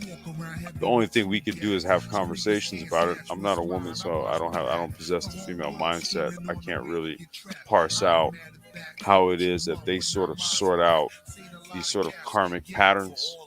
I know as a man how it works for me, right? Um, so I think what happens here is that these things have to kind of be put on the record and be said this way, so that either man or woman, whoever's listening to this, they're going to catch what they need to catch out of this shit, right? To make whatever necessary changes that they need to make, right? I know Miss Real Life, you know, um, she gets the gist of this type of shit, right? But then there's also a female cohort of hers that may not. Same goes for us, right? We complain all the time. We talk about the shit all the time about niggas on YouTube talking about women all goddamn day, all day, every day, 365, year after year after year. As a man, that I look at my cohort of men and I go, God damn, y'all ain't really trying to hit on shit.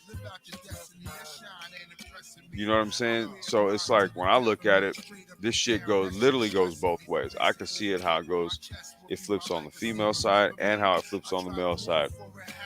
And the fact that I'm a male, I gotta be real with you. I got more smoke for the niggas. The chicks, I'm like, well, look, I ain't in y'all heads. I can't really do nothing about that. I need y'all to sort that shit out. But y'all niggas over here, man, bare minimum, we just be getting bread right about now. If the chicks ain't acting right, they ain't acting right. I don't know. They'll get it. They'll get it at some point. I don't know. But for y'all to be doing what y'all do, yo, right? So I be seeing it on both sides, man. But that's sort of like the nature of why we're talking about this, right? But check it out. We are over 3 hours. I got to get up in like about 6 hours to get my daughter cheerleading practice. Damn, it's been 3 hours. Shit. Yeah, we had like 3 hours, 15 minutes, bro. Yeah. Damn. Having fun in here, bro. Yeah. Well, me and Real, I think we went in for like 2 hours before you came on. We went in for like, we went in for like a cool two, I think. Yeah, it's something like that for sure. Yeah, it's been a we went for pleasure like though. a Nice cool talking 2 with you hours. both. Yeah. But hey, let's get last words before I check out. We're gonna crash out. I gotta get her up at like 7 o'clock in the morning for cheerleading. Nice. Y'all have fun and everybody enjoy the rest of their weekends and the week and everything and beyond. Nice speaking with you both and talk Yeah. with y'all next time. Hey, real Peace. quick, is it hot out where you at right now? Yeah, it was like crazy 2 weeks ago, but it's cooling down some. But yes, it's hot. It's hot. Yeah. Okay. Man, All I'm right. looking forward to the fall, boy. God Yeah, damn. we was at 100. Smoking. We was at 106 today, dude. And like maybe like about an hour and a half ago. 106. Yeah, it Jeez. was, dude. Like about an hour and a half ago, real when we was talking, it was like 94, 94. I was looking at my computer. I was like, shit, it's 94 fucking degrees outside. That's what it felt like. It felt like about 105 today. That's probably what it was too. You know what? That's a whole other conversation, man. I don't know, man. Me and my shorty was out there, man. We went and got some ice cream, man. We went and got us some cones. Man, we was out there walking, man. She had to sit down, man. Like, not hot. I had to go get a bottle of water. Man. Bro, it was smoking. Hey, no, be careful in that shit, dude. I heard in Arizona, like, I think it was like either yesterday or Thursday, there was like 29 heat-related deaths, dude, in one day. Yeah. In Arizona. Damn. Yeah, that's what I'm saying. Like, be careful, y'all. Be careful. Yeah, Europe is going through that, man. There's been a lot of heat-related deaths in Europe. Yeah, they be in Arizona though, because we were driving across the country, and so when we were going through Arizona, I remember when we left California, it was like 100 and I want to say 109 or something, but it was hotter. It was hotter in Arizona though, and this dude was on the side of the road with a bike hitchhiking. I was like, "Yo, are you crazy?" Like, I thought he was a mirage. Like, yes, he's crazy. He is. Yeah, crazy, dude. Like, I mean, do you know how many bodies there are out in the desert? You know, people that were trying to like cross the border. Jeez, I could only imagine. That's so sad. They couldn't make it, right? Yeah. There's like hella bodies. Like, dude, that's a whole. You know that I was gonna say that's a whole other conversation. As if we should have that conversation, right? Dead bodies in the desert. No, we should not have that fucking conversation. Right. Yeah, I don't want to talk about that. That's not a conversation. Never mind. But yeah, y'all take care. Take it easy. Right. It's been a pleasure, and I'll speak with y'all next time. All right, lady. I'll talk to you later. Okay. All right. Thanks, Complex. Thanks for having me. All right. Talk to you later. Bye bye. All right. Hey, look. Yo, I'm glad y'all was able to like listen in, chime in on this one. Peace to everybody in the chat. Don McKee, Manuel Briggs. We got Ryo come through. Zone. This Raining Woman, Real Life, I appreciate you for coming on through. Afro Sci-Fi, as I'm listening, was in the house. Sir Anthony, shouting out everybody. Paul, man, can you come through? Well, man, when you can, dude, when we're live, I get it, dude. You're in Thailand and all that, but I'm glad you fell through, man. It's been a minute. I'm glad to see you fall through, man. So I want to shout out Paul Jones, man. Wait a minute. Hey, friend. Hey, what's up? How you doing? Good.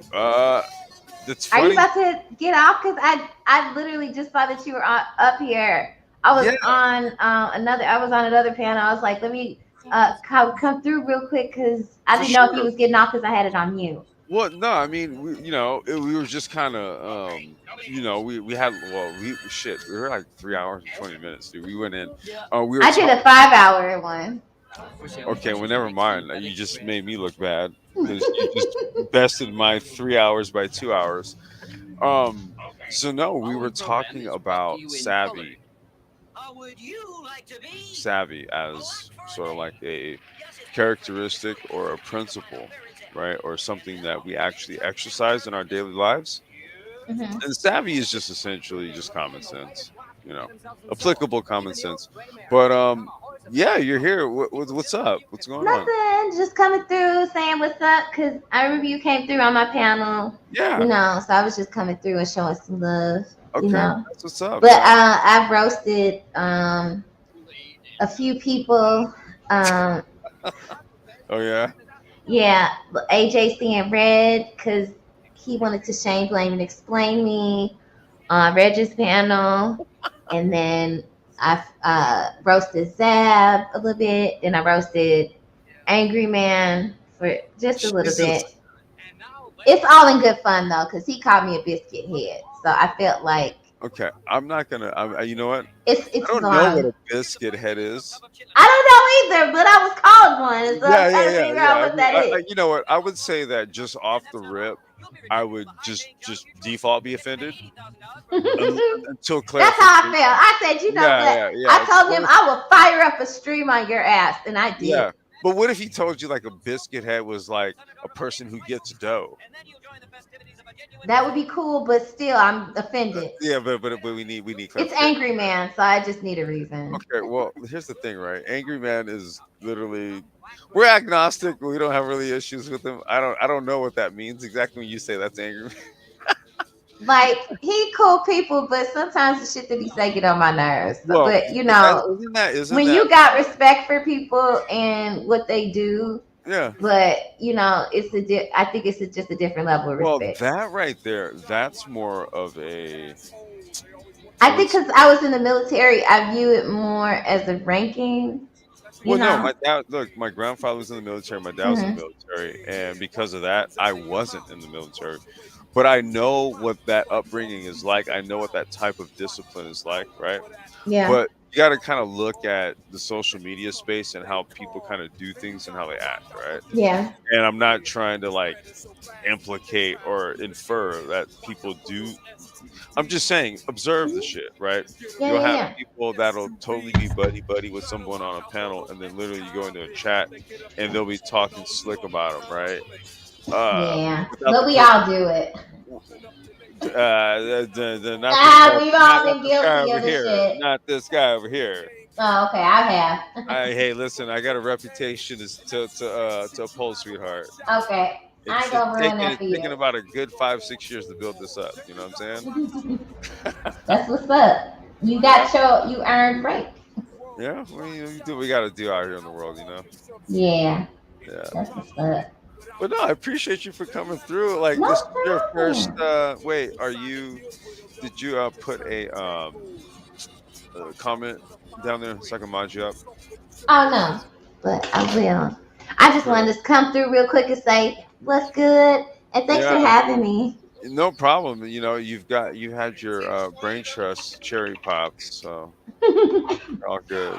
That's what's up, and I can't wait for the next garden or electric bike stream. Okay, you know what? I do need to do a gardening one because I started pulling peaches off the trees today, actually. Oh my god, I want to see that. Yeah, I got a How's ton. baby cake stuff turning out?